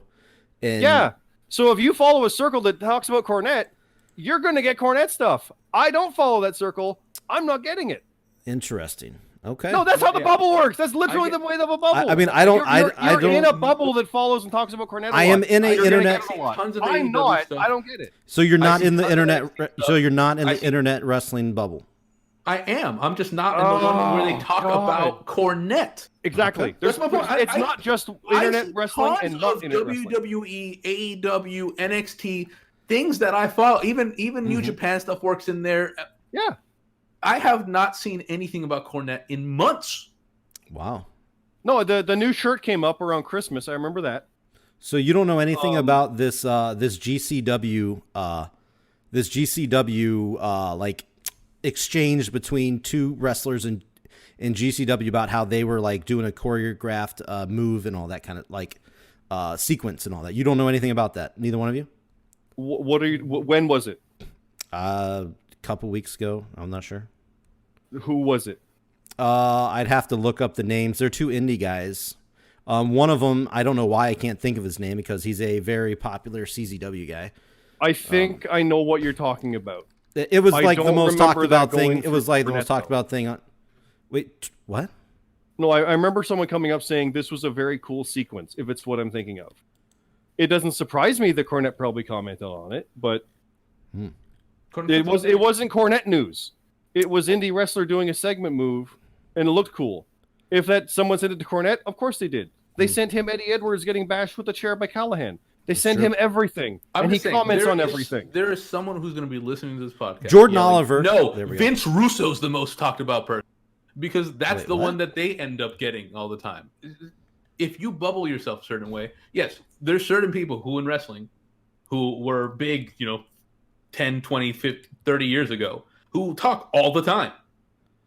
Yeah, you keep saying this bubble thing. I don't know which bubble I'm in, if this is the case. I just follow like so many different... We're trying to explain it. I know you are. But you're not even trying to accept it, how we're talking about it. So the way I can kind of sum it up is, think about back with MMA fighters. There's all these different promotions, but everybody knows the UFC. And all the casual fans would say, oh, it's like that UFC. They don't say MMA, they say UFC. That's all they know. Okay. When you're in the know, though, when you're following Pride in Japan, or you're Pride fanboys, or that kind of thing, or the AEW fanboys, you're in that. It's that kind of thing where if you're in that deep, or you know Star Wars to that level, you know the thing, you're in there. So of course you know that stuff, and are probably talking with people in that level. You forget that if you simply go and talk to somebody else, you mentioned wrestling, they'll be like, oh yeah, like Hulk Hogan. That's their level. That's that level. Sure. That level of people are talking about Moxley and AEW. They're not talking Cornette. That's what I'm trying to get at. Okay, so Cornette is not escaping the inner circle, no pun intended, of wrestling-only fans. And so much so that when Jericho appeared at a hockey game with the AEW title, they said WWE wrestler on the Jumbotron screen, and then fixed it later during the thing. That's how little wrestling is permeating out in America right now. Time out. Do you think that I'm talking about, like, if I go to the grocery store and I say Jim Cornette, is that what you think I'm talking about? But even the average level, yes. Well, I'm not. The average post on Twitter, because people will know wrestling is going to be about WWE. The second average will be about AEW. How far down do you think it has to get before it's Jim Cornette? Not very far at all. That is where we are splitting here. Yeah, and that's again because yours is tailored to you. I think is what yours is more tailored to what you're involved in. My Twitter is filled with stuff with movies and superheroes. Sure, and mine's tailored to wrestling, of course. Yeah, right. Yeah, of course. But I don't follow the same, so I'm not going to get the same people probably speaking out against Cornette and that like that. So if you're basing it on social media, just in general, that's what I mean by a bubble. But the thing is that if you're basing it on social media, it's how you... Because I still follow most of my wrestling through social media. And it's not about Cornette. I mean, I don't... He's in there, but then you scroll on and keep going. It's fair. This is my point. Well, that's everywhere. It doesn't... It's anything. The way... It depends on how you have it set. It depends on how you're looking at it. Because That's I what- do look at most of my wrestling through social media, through Twitter, YouTube. Twitter, YouTube, Instagram, Reddit. Heavy on Reddit Okay. and on Instagram. So you guys are saying Jim Cornette was not talked about that much this year? In comparison to others, no. Okay. I will He say was. in comparison. Then, I mean, Absolutely. then if No, you he guys even- Even top, comparison is to he top most 10? people. Sure, but not number one. if you guys if you The disagree, last- then the we last disagree. Big story I saw with Jim Cornette. Big story. Not that I saw. Oh, Cornette said this on his podcast. If you- Well, that's every Sorry. day. Yeah, but I don't see that every day. I haven't seen that in a while. But it comes up in a comment. Oh, and and even then it will be like a comment on a story where someone will say like, oh, on the podcast, Cornette said this. Mm-hmm. But it won't be people talking about Cornette. Mm-hmm.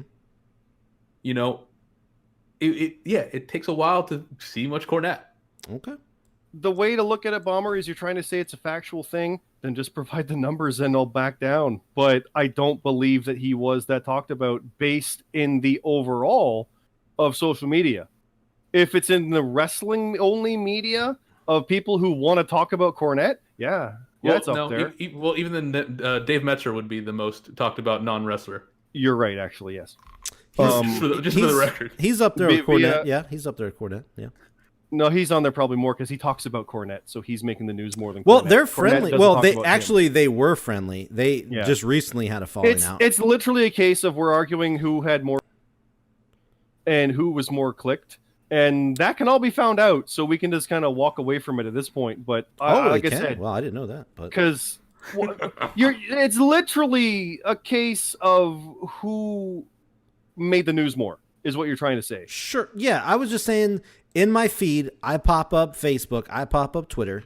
Right. Who do I see more than anybody that's not a wrestler? Cool. And So it's let's Jim go Cornette. back to the start of this whole conversation and say, as far as for who was talked about more often, and put that little bit in there of in Bomber's feed, and I'm okay with it.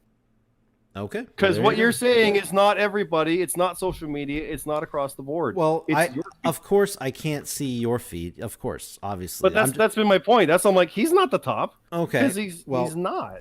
well, I mean, that goes to, I mean, the fact that this got so heated so quickly, I think, kind of shows why he is such a controversial figure or a polarizing figure. No, that has nothing to do with it. My decision is entirely about you. Mine was saying that you're About me? saying something that's not true. That's why I got heated. So, for instance, I'm going. I just picked Metzer because I think he.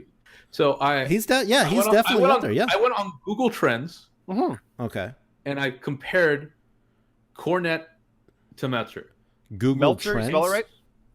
The only time What is Google Meltzer Trends? is It's a way to look at trending on Google. It's a way to look at trending. It's Based on who it's searched basically on who's Google search. Oh, Google search. Well, that's not Yeah. technically social media, but okay. Yeah, but It's literally what people are looking up. It's how people look up news. It's how people look people up. The only time, basically, throughout the year that Cornette was above Meltzer, and they're kind of even, but Meltzer was on average ranked higher. The only time was in November of 2019, towards the middle of the year. What happened there? It's when he got That's when he got right? let go, yeah. Or well, yeah. So yeah, basically, Impact, he just or didn't. NWA. The only time he came up more than Meltzer, and I'm sure there's other people I can search more. I picked a guy. Sure. No, I think was when those he are got probably fired. those are probably the top two. I would say that. Yeah, those are probably the best two to look for. So those are Google searches, you're saying? Yeah, it's a very very common way to Okay. search internet interest. Okay. The way to gauge that is John Moxley was searched a lot around May. It spiked ridiculously. That's when he debuted. Yeah. May 25th, May 26th. Vince McMahon, of course, was consistently above Cornette. Yeah, Once again, only Moxley getting as spiked- well, except for the Okay. spike in November. except for the spike. The thing is, yeah, the only time people were really talking about Mhm. Cornette. Look, the other stories you're talking about, they basically didn't register. Ambrose is actually searched more than Moxley. That's funny. People probably know him as that name. That's so. probably true. Yeah. Yeah, I can see that probably. And Especially since he AEW debuted it in May, so and that's about AEW half the year. dwarfs all of it from when they launched in May. Dwarfs Moxley? Everything. Oh, Yep. well, It's of searched course, for more yeah. than the rest.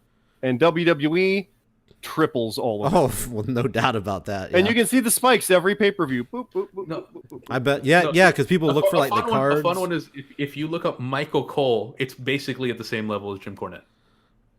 Michael Cole? Interesting. Yes, I literally So again- just a guy. I'm So telling you. that's where I'm coming from as far as for like what's actually being looked at and searched for. Okay. That is what the Google Trends is doing. When people go and just type into their search bar, if they're using Google Chrome, it'll default to this. So when someone says, "What is the AEW wrestler?"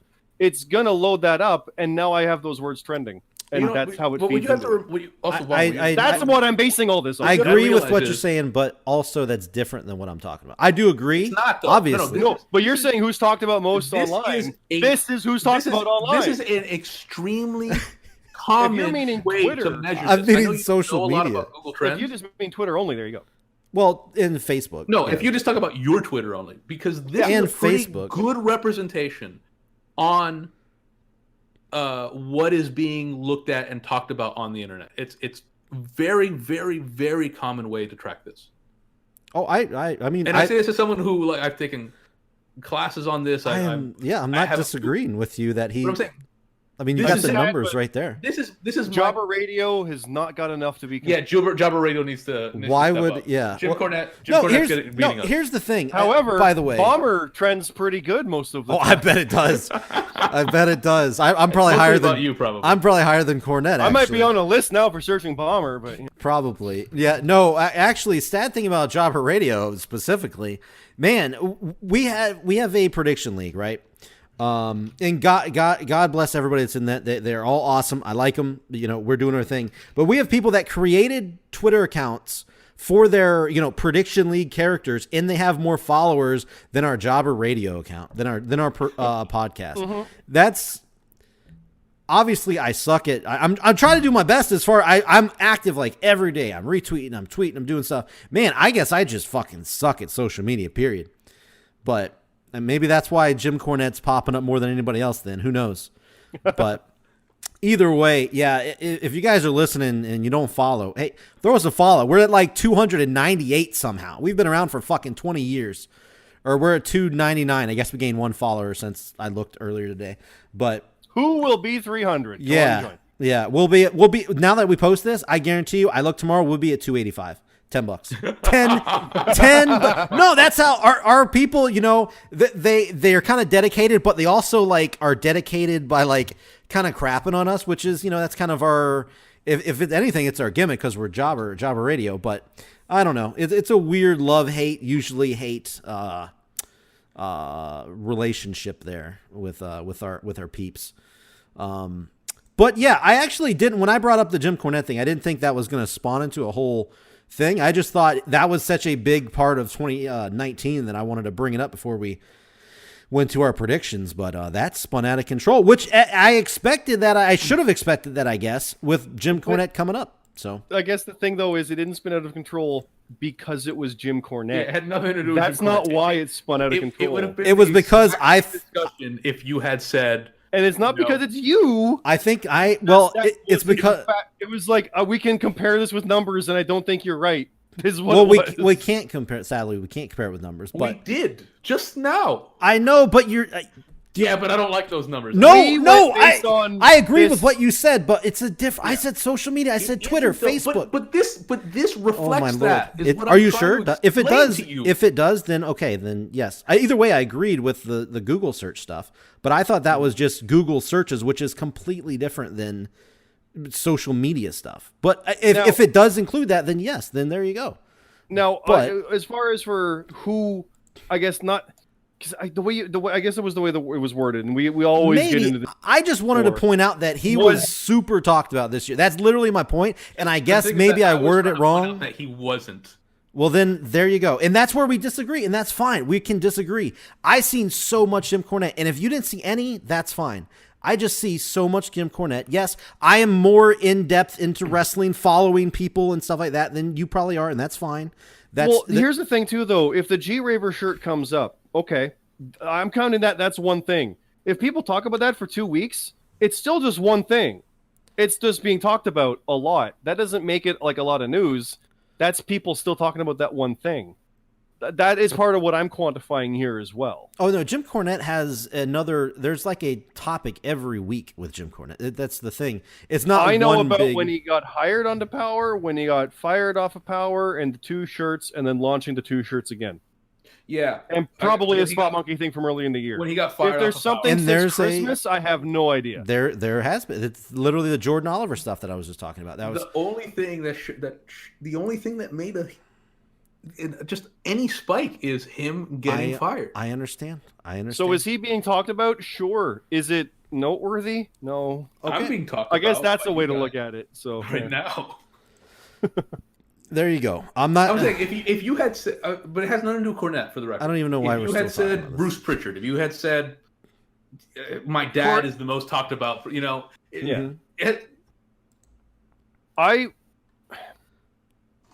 this has really gone off the rails. I would say statistically speaking I know. that Corey Graves' podcast, he's talked about more than Cornette is by virtue of him having a WWE podcast online right now. That's probably mentioned more actually than Cornette. It might not seem as prominent, but that's what my point is. I guess maybe it depends how you look at it. Like I just go by in, virtue of being part of that system. I'll go click on like a Corey Graves tweet or a Corey Graves podcast. If you're talking about the podcast, and there's like a good amount of comments, but you click on any Cornette thing or anything related to Cornette, and there's like thousands. That's like the thing that I'm talking about. Like a Corey Graves tweet gets a lot, like in the hundreds, and like Corey Graves podcast gets low hundreds and stuff like that. But Cornette stuff will be like fucking thousands, and that's just that's just stuff I've seen. I'm not like obviously I don't know exact details. I just shit I've seen. That's all I was trying to say. That's literally all I was trying to say. I'm sorry if I worded it weird or whatever, but. It might be that because literally, then know. I like my commenting on something being like, "Oh, that Cornette thing," like, it was a racially insensitive joke. That's a whatever. Also, that's part of it. Okay, also, like, if that's all it is, who got the most comments is completely different than who made the news the most, which is how you started that. Yes, the more comments there are, the more it shows up in people's feeds. But yes. that's not who made the news the most. Who was the most noteworthy, newsworthy person who's not a wrestler in wrestling? Yeah, how this all started. No, I did. Yeah, I didn't say it that way. But the thing is, you kind of did. I just said the most talked about. I just said talked about person. But anyway, the thing is, the most commenting on the Twitter thing. Guys, goddamn, calm it down. I love this. But the thing is, on Jobber, I'm perfectly calm. On Jobber, I don't think so, but on Jobber Radio, I'm not. He is. I'm not. Yeah, no. On Jobber Radio, though, our most popular video this year was a Jim Cornette video as well. Again, that's a different. I guess YouTube would be social media as far as. Yeah, of course it is. It definitely counts. Yeah. It was. I think the G Raver stuff and also the stuff with Sunny Kiss. Was that this year? I think it was this year. That was pretty big as well. We didn't even mention that. There was that. He shot on Orange Cassidy. He did all. He hated on a lot of stuff. As far as I guess it's a case of like what got the most views, what got the most likes, what got the most comments. Those are all different things, but all contribute toward the same thing. And it's that's kind of where we were coming at it. Sure. Yes. But when you're simply leading, who's the most talked about non-wrestler in wrestling? Yeah, and who made the news most? I do not believe it is Well, Cornette whatsoever. Well, let's. That's how it was worded. The last thing I want to say, I really am not going to talk about this one. Yeah. To me, Cornette was basically a non-issue last year. Okay, I mean, of course, outside of him getting fired, he might as well not have existed. I will 100% agree with that. No, I'll argue against that he did get talked about a fair bit for things here, there, and everywhere. Absolutely, but it's nothing compared to others. I will say this: besides the fact that anybody that was listening no longer is listening. I have faith in them to follow us. That's why they don't follow us. That's true. The ones that do follow us will listen. I guess you should say that. Yeah, I guess so. Be positive. Let's go. New year, 2020. Yeah.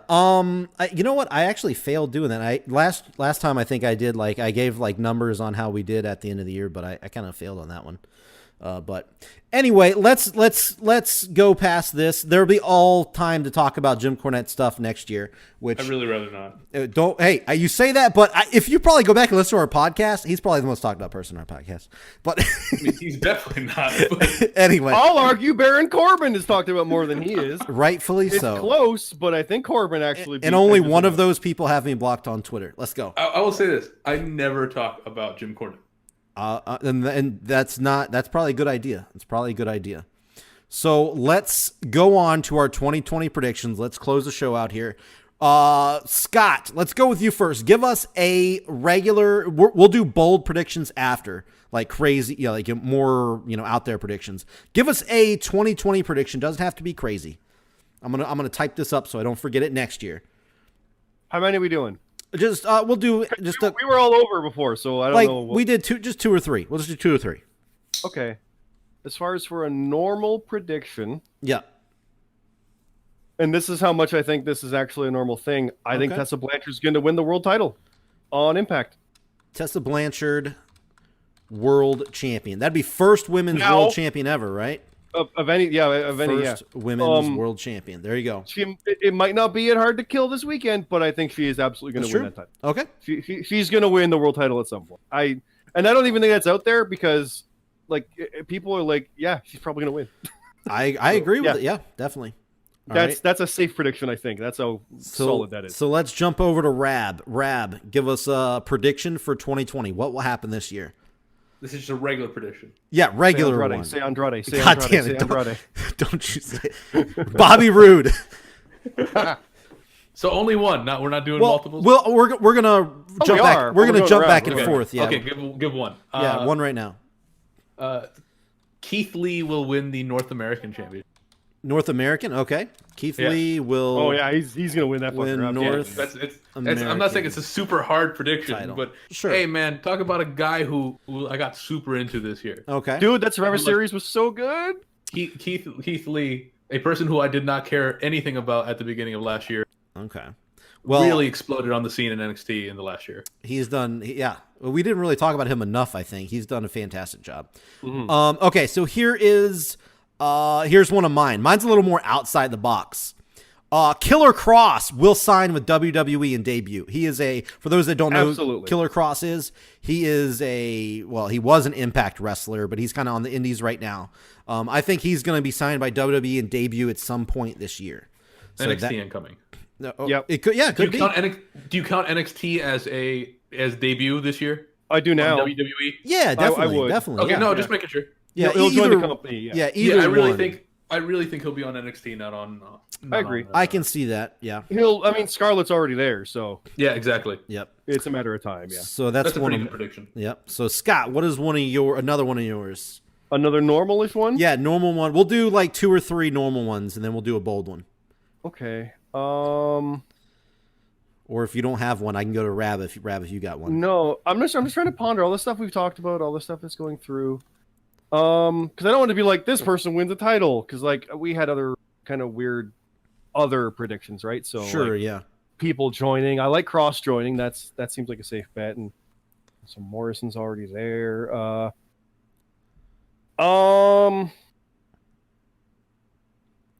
All right. I'll go while you think. Go, move on. If you've got one, go. For I it. do have one. I already wrote mine down, so I'll do another one for me. AEW will be the first to break the 1 million viewers between them and NXT, which they actually came really close this week, but I had this planned beforehand, so now it's getting even closer. I think they're going to be the first to break 1 million viewers over NXT between those two. But by the end of the year, NXT is going to be dominated in the ratings over Dynamite. That is my bold prediction that AEW will be the first to break 1 million, but by the end, NXT is just going to be nailing AEW in the ratings. So that is my second prediction. I clearly agree with that one. Okay. I think by the end of I think you're exactly right. I think by the end of the year, especially with the independence, if you will, that they're giving NXT, and with the rumor is they're supposedly going to start moving the pay-per-views to Sundays, and Really? Mhm. You know, No, they are. There's Yeah. Portland in February. Oh. It's on Sunday. it's really that's a test, but you know, the idea is that would happen permanently. Yeah, it's a takeover on its own accord on a Sunday with no main roster pay-per-view around it. Cool. And Yes. there's no takeover with the Rumble this year. It's Worlds Collide. It's its own thing. So That's right. Yeah, but it's World Collide NXT. yeah, but it's still not takeover. True. It's not a takeover, but it's World They've Collide elevated NXT, those out to their own thing. But yeah, UK versus whatever. Yeah, but the idea is that they're So is testing that- the waters for Portland. they're fiddling with it. They're testing stuff. Yeah. So is that a wait? I did think you, it will work. Did you make a prediction? What were you? No, I was agreeing. Oh, with you. okay. I thought you made I like got the a. reasons why I think that's a good prediction. Okay, Yeah. gotcha. I've actually got one. Do you have one, Rab? Or Go for it. Okay, what you I'm got? gonna say the WWE will open another performance center this year Whoa. somewhere. Oh, There's been rumors of Germany and China, so I think there they're rumors gonna of open another Germany. one. I've heard that. I think they're going to open because all of a sudden it was like, and it's open in the UK today. Like what? When did you build that? So I think they're going to open another one. I know there was rumors of NXT Japan, but I heard they were being blocked. Or they were trying to Well, be blocked. yeah, it's not going to work. Dude, they almost flat out bought. Was it Shimmer or Stardom Oh. to make it be NXT Japan? Oh wow. But I think someone else ponied up and bought a, Yeah, a stake. the Japanese are going to work real hard to make sure that doesn't happen. And Okay. they're weird. Like we talked about that briefly with the whole thing with AEW. It's like when you're wrong, it's like such a cultural, personal thing Yeah. that you have to really make amends for that. You can't just be like, but we'll make some money. No, you've wronged them. You have to fix that. So that's what's happening with the Elite and New Japan right now. Gotcha. But yeah, I don't know where they're going to open it, but I think they are. I mean, it clearly won't be anywhere in North America. They're not going to make one in Canada. They're not going to make one in Mexico, not even Latin America. They'll just bring them to Florida. True. But they got one in England, which kind of covers everything. Like Walter's there now.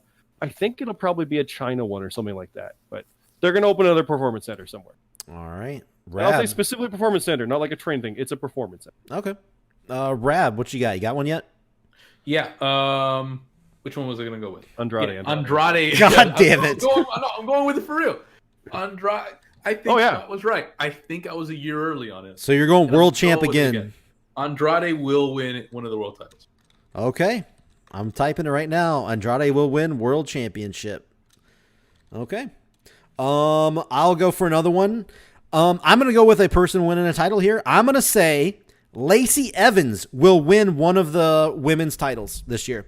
I don't know which probably, one. yeah. I think she's definitely been on the up and up. She's coming up pretty nicely. I think a lot of her early hate when she was doing that stuff with Becky. I agree that she definitely was too green and didn't deserve that spot yet. But the hate that she was receiving has definitely subsided. She's actually getting praised a lot more now, rightfully so. She's been doing really good lately. Oh, It actually tempered her. It Yeah. tempered her well. Like it actually benefited long term Yep. for her. I've always liked her. She was obviously too green. I mean, I think everyone agrees on that. Yep. Yeah. Mhm. But I've always liked her. She has a good look. She speaks well on the mic. Yeah. And She- as a face with a military background, it's kind of working. Yeah. Yep. So I'm going with her winning one. I don't know which one, but one of the titles, one of the women's titles this year. So that's going to be one of mine. One of you guys got another one, or are you ready for the Another bold? normal one. I don't want to be like John Moxley wins AEW title. It's just that's foregone. That seems obvious. Yeah. Or like this person Hall of Fame. I don't know about that. I'll give my last one. I don't know. I have one more. Yeah. My last one is I have this wrote down before we even talked about it. How where you were saying it's not going to happen, Scott, but I have AEW New Japan do work together in 2020. Oh yeah, no, it probably will. They just gotta make Yeah, amends. and I don't think it'll be in 2020. Yeah, and I don't count that as Jericho going over there and stuff. I mean like No. them coming here is what I meant. So that's just one of mine. So I'd be really. I think it will happen eventually. You know, Oh, yeah. but I think 2020 would be too soon. They're Okay. just too busy sniping. It's a weird cultural thing. Yeah. yeah, okay. So you guys got one more? Rab, you got I'm one? ready to go to bold. I've got like a crazy Okay. out there one, but I don't know. Yeah, I'm ready to go to bold. All right, let's do bold. Rab, what's your bold prediction 2020? I mean, is this okay? So Last year was Bobby Roode, is what you picked. Bobby Roode, WWE champions. That's pretty bold. That was pretty bold. bold. CM Punk Oh Lord, will win a title. What? There you go. Oh my God, will win a title. Wow, that's pretty bold. I said bold. So I'll give I you said that. this I'll give you in that. 2014 when he left. That he hated the Bart timers coming in like Brock and Rock and that. He hated that because he was there busting his ass time and time again. And I said, in like 10 years, he'll be that guy coming back for those big paydays on little bits here and there. Oh, sure. And we're almost there. So I wouldn't be Cena- surprised. Yeah, if Cena that did the was same it. thing. Yeah, Cena was doing the same thing. So Yeah. or is doing currently. Cena was saying the same things, Yeah. 5-10 years ago. Yep. You remember the whole thing about, The Rock bringing it live via satellite? Yeah. Those are great too, by the way. I love that. Yeah, they really were. So what's your bold one, Scott? My bold one is Ring of Honor closes. Wow, that's crazy. Because Man. that seems out there, but I think it's too up there. I can't imagine closing It's this bold. year. It is bold. No, it's bold. That's why I'm saying it. I don't really think it, but you know what? Hey, So there's a company called Fantasy Flight. They're a big company that makes like licensed Warhammer and Star Wars, all these different games, role-playing games, board games. They're massive. They're one of the industry standard. They're huge. They just closed down their main role-playing division and laid off their entire video game thing out of nowhere. really? It happens. That's Like unfortunate. the number one has troubles. It can happen. So yeah, I wouldn't be surprised if they're having trouble selling out a section. Yeah. You know true. what? Yeah. And if wrestling is this hot and they can't sell out a section, I don't think good for their long term. That's a And good point. they're not cockroach proof like Impact is. They've never really had these struggles. They've been going along here and there and everywhere, but if they underperform too much with their Fox, Sinclair, whatever it is, ownership, Yeah. they're going to get that shit shut down. Yeah. Because I don't Will think. someone else buy it and take it elsewhere. Technically, I don't win that point, whatever. But I could see it fold because if you can't operate, you're done. So That's true. that's my bold one. I That's still a- need to do a normal one, but that's my bold. That's a pretty good one. That's a pretty good one. I like that. All right, I'm gonna give my bold one. You guys are gonna be excited about this. This is gonna be a good one. And for the record, I don't want that to happen. I'm just saying. Oh, sure, yeah. No, I actually I don't have any I don't want to happen, but yeah, these aren't about that. So I don't want to see a company close and people Yeah. lose their job. yeah, exactly. But I wouldn't be surprised if it did. So here's mine. I'm going. This is a bold one, boys. This is it. I'm thinking that Keith Lee will be the one to dethrone Brock Lesnar and take his title. Boom. There it is. Keith Lee takes Brock Lesnar's title. I don't know when. I don't know where. But that's my bold prediction for So is that 2020. your third NXT Rumble winner choice then? Yes, it is. I did make the same mistake, but I kind of did. I think Keith Lee will win the Rumble. I didn't put that in, but yes. No, but I was gonna say I actually think if we can talk a Rumble prediction right now, not even these predictions for the year. I think Velveteen Dream has an actual shot. Of That'd be winning the damn interesting. Thing. Yeah, I hope he comes back very soon. Yeah. That'd be nice. I mean, Brock Lesnar's the smartest man. Go win the Rumble, no match at Mania. Yep. Hey, Yeah, because By I the way, just I'm all in with them actually doing that. Yeah. Who, Keith? Ooh, Keith Lee. oh, it'd be amazing. Brock Lesnar. Oh, Brock, yeah, Oh, Brock winning. Yes. It's just Brock so winning, and he gets no match at Mania. From number It's one. just so absurd. Well- That would be amazing just because like that's the trolliest side of me wants to see that happen. Well, Kayfabe News even had a funny article saying Brock Lesnar signs exclusive 3-year no match contract, That's good. and they're trying to work out limiting the dates even more. That's good. And then there was another one talking about how fan with fake belt defends title more than Lesnar does. I saw that one. Yeah. so that I was a good shared one. that to Wharton because he actually defended his 24/7 title at Survivor Series weekend, Yep. and it's true. He actually did defend the belt. So yeah, Yep. So there you go. Can That's I do a wishful thinking one? sure. I'll just list it. That's a weird thing to say, but Yeah. I'm on board. What do you got? I'll wishful thinking. Wishful yeah. thinking. A thing I hope happens this year. Which could. Oh, I like that. Yeah. Yeah, I hope Baron Corbin loses his job, God goes to damn it. ROH, and then they close. So you want Baron Corbin to get fired, go to Ring of Honor, and then close Ring of Honor. Yes. Oh my god. Fired by WWE, goes to Ring of Honor, and And Ring then of they Honor. close it around him. So you want Ring of Honor to close, according to your wishful thinking. Only if Baron Corbin goes. Only if maybe. Baron Corbin's there. Okay.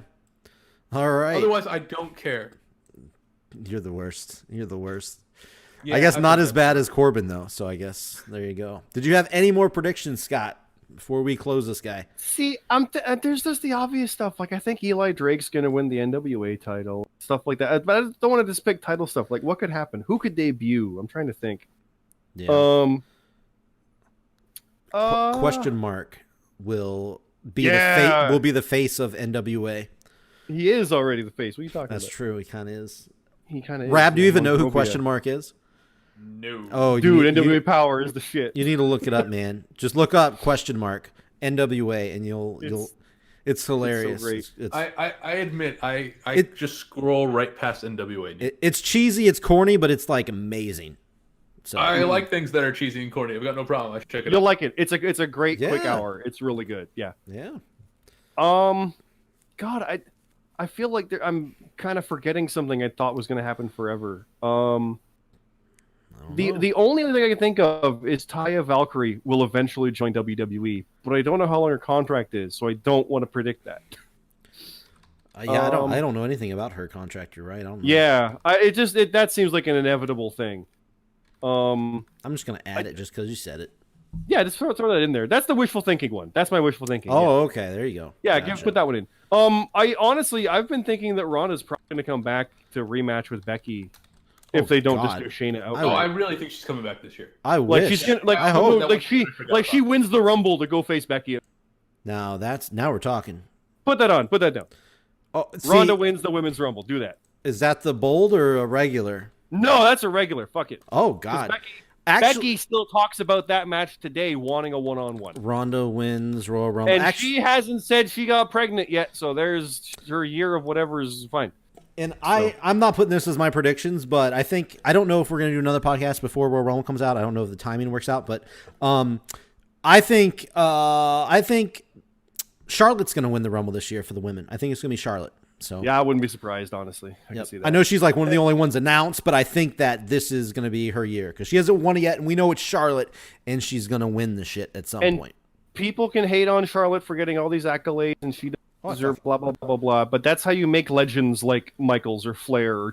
You have them win things. That's how it works. Yeah, and I don't get mad when she wins the title. Well, okay, she's won it a little too much. I'll say that. A little too high, too fast. But I will say she's fucking great. She is very good, so that kind of makes me not as mad. That if she wins the Rumble, she wins the title, she's fucking great.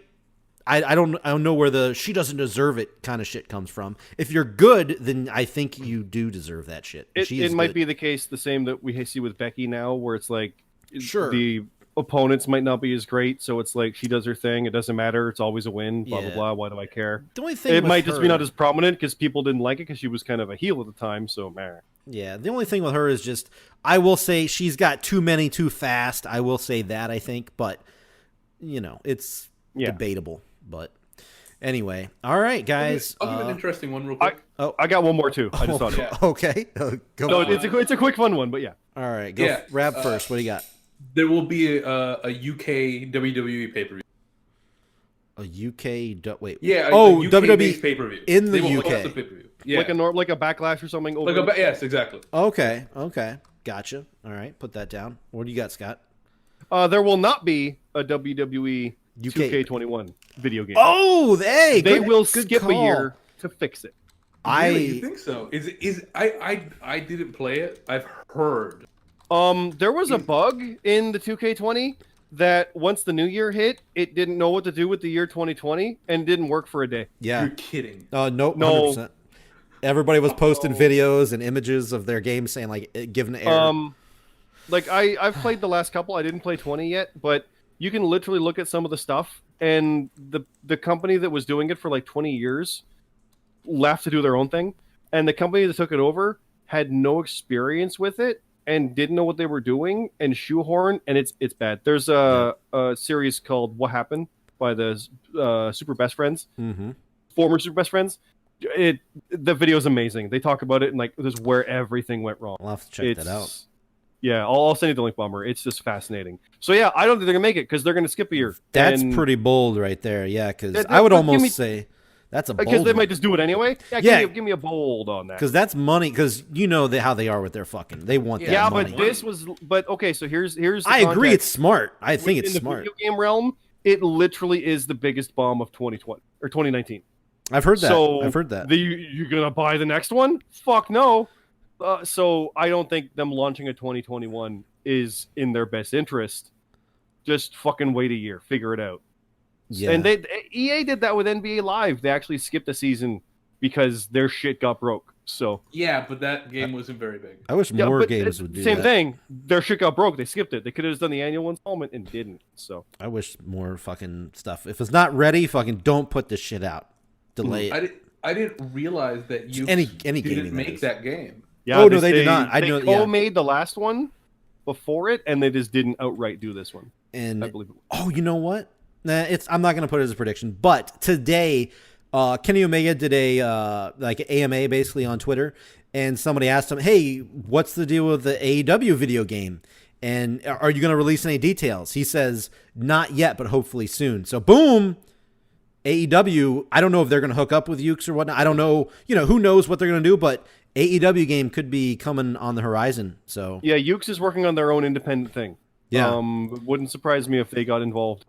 So that would be pretty epic. So who knows? We'll see. We will see. But all right. I think that's good. We did a big Oh, I guess I'm gonna close with saying this isn't a prediction or anything, but this is a looking forward for Jobber Radio. I, just went through this crazy move, and once I get stuff settled in, I plan on doing quite a bit more. I don't know how everybody's schedule, is going to line up as far as, our cast goes, because I'm hoping we can get more going this year. I want to do more best in the business. I want to do more. I want to get back to the stuff that we were doing fucking like 2 or 3 years ago, and get more content out. I want to try to actually make some shit this year that stands out pretty big. I want to get Jim Cornette status, basically, is what. More Raging Roundtable. More Raging Roundtable, man. Who were the listeners that remember that? That's the question. I don't remember that. That was before your you time. weren't here. It was before your Dude, time. let's go. I'm clearly ready for it. It was a Like, segment we did on the podcast called the Raging Roundtable, where we would we were doing bi-weekly still, and each show we would talk about one thing that we could just rage about that was going on in wrestling at the time. And Peanut picked I talk about Baron Corbin every day. yeah, Peanut picked Impact or TNA at the time, wrestling every single time. So yeah, that would be your Impact. Your TNA would be your Baron Corbin. It'd be Baron Corbin. Yeah, and we had a little sound bite with Owen Hart going, "Enough is enough, and it's time for a change." It was a little fun thing that we just kind of stopped doing over time. I like it. But no, as far as I want more Jobber Jeopardies. I'm already working on episode 3, go. by the way. Rab, I don't know if you saw, but episode 2 came out on I released it Christmas Day. So if you haven't heard that yet, anybody out there, go listen to it. It's a very good episode. Much better than the first. Nothing against the first, but at least people got questions right this time. it was a lot of fun. No, Yeah. So I'm working on episode 3 right now, and I want to do more best in the business, just overall stuff. I think 2020 is going to be a really big year. I hope it is for us. Hope we get a lot more content. And I plan on doing the podcast more consistently, because lately, we've been through a weird hiatus type deal. But once I get settled in, I'm going to really hit stuff up. So just know Rab, Scott, I don't know if Zion and them are going to listen to this, but either way, I'm going to be hitting you guys up a little bit more. So just be prepared to say yes or no a little bit more. So, yeah, that's this what I wanted to close on. Do you guys have anything else you want to close on before we head out of here? Boom, boom. That's. I don't know what that was. Oh, I was just making sounds, but Okay, no, I was waiting to see if Rab said anything, and then I heard that, and that's the first podcast of the decade, and that's how you're going to end it? What? well, I made those sounds because I didn't want dead silence, so I was just like, boom, and I was waving. You couldn't see it, but So- I was waving my arms around when I did that. I went. Boom. I can't see that at all. No. Who knows? Maybe we'll get I don't know if the whole cast would be down with it, but a video Jobber Radio episode one day, just like one Just episode, saying we need to do it. like a special, like a Like a special. fun- Down here from my home gym. There, yes, that's right. You can have a workout station behind you. But Scott, do you have anything that you want to say? I won't make any sounds. But the sounds are what made it work. Oh. No, it's like I said, if going back years and years, whatever, it has been fun coming into this and learning about a thing that apparently sounds like an awesome segment we need to do. I'm so on board for that. No, it was a fun year. Definitely not forgettable. Shut up, Matt. And Yeah, it was good. Like, I'm always trying to look in the positive, even when I start getting ranting and frustrated. Yes. But no, it was fun. I'm looking forward to what this year has, and there's already been some good stuff, and we're only 9 days in, a week. And yeah, like people can look at the product and go, it sucks, whatever, I don't follow it. Or, just try to look for the good stuff and be like, man, those 3 hours, there was some good stuff. Just try to enjoy wrestling. We're all excited to see what happens with Lana.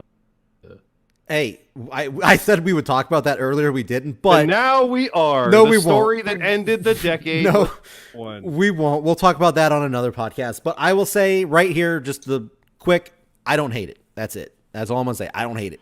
We'll go. What? No, I'm kidding. We'll go. Yeah. Trust me, everybody does, but I don't. Yeah, they I don't do. hate it. I don't like most of it, but I will say, Rusev showing up on green screen in a tropical island is hilarious. Yes, it's cheesy. It's just we will talk about that It later. We will. knows what it is. Let's save it. Yes, we're definitely gonna save it. Had something to say, but I got distracted with that, so let's just get the hell out of here. We'll see you guys on the next episode. I hope it's 2 weeks. I hope we get back to our bi-weekly. It might not happen quite yet, but it will definitely pick back up, and we will be hitting those bi-weekly marks soon enough. Once at least I get more settled in here in We really should do it. in my new city, my new home. Oh, by the way, I'm going to Impact's Hard to Kill pay-per-view, by the way, this weekend in Dallas. Just heads up on that. I'll be So there. you are going? Yeah, I'm going. I mean, I'm jealous. I do feel a little weird. I've never been to a wrestling show by myself. So Who cares? I feel weird about that because I always have friends to go with, but I'm just going to, it's Impact. It's Sami Callihan as world champion. I got to see it, so I'm going to go. We've seen I so might- many fun pay-per-views where we watch them. You see those crowds are amazing. It'll be a blast. Yeah, yeah. I might still fly to see NXT Worlds Collide and also the Royal Rumble by myself. So I know where you're at. Oh, and Houston. I went to a UFC show in Toronto once by myself. It's worth it. You'll have fun. It's good. Yeah, I don't think I'm going to make the drive to Houston. I know it's not that far, but I don't think I'm going to make it to the Rumble. But I'm sure there's going to be plenty of shit coming here to Dallas. I'll be able to go to. Just plenty. that goes back to what I said about looking on the positive side of all of it. Like, yeah, it's whatever, but you're going to be there with everybody else who also wants to be there. Yep. It will be an awesome thing, and that's really something people forget about all this negativity. Oh, it's this, blah blah blah blah blah. It's just it's you watch it because you like it, and rant about it because you want to be better. It's all good. Yep. So here we go. Yeah, It's 2020. Let's try to be a little more positive in the wrestling world. There's plenty of negative out there. That's all we're saying. That's all we're gonna say. yeah, and make sure you follow us. Oh Jobber Radio. yeah. Who's gonna be that You know number what? 300? No, but remember, you talked about not being good at this. Yeah, it's because you got to get this shit out there. JobberRadio.com. That's on probably true. iTunes, on Spotify. Follow us. Check us out. Do all that fun stuff. Yep. And yeah, I'm literally looking at it right now. We haven't lost a viewer since we've been recording. So I see who number 299 is. It's Jonathan Lehman. I'm gonna check and I'm gonna shout out who number 300 is when I see it pop up. And I swear to God, if we're like at 280 when we do our next episode, I'm gonna cuss everybody out. So, all right, let's get out of here. We'll see you guys on the next episode. Peace. Cheers, guys.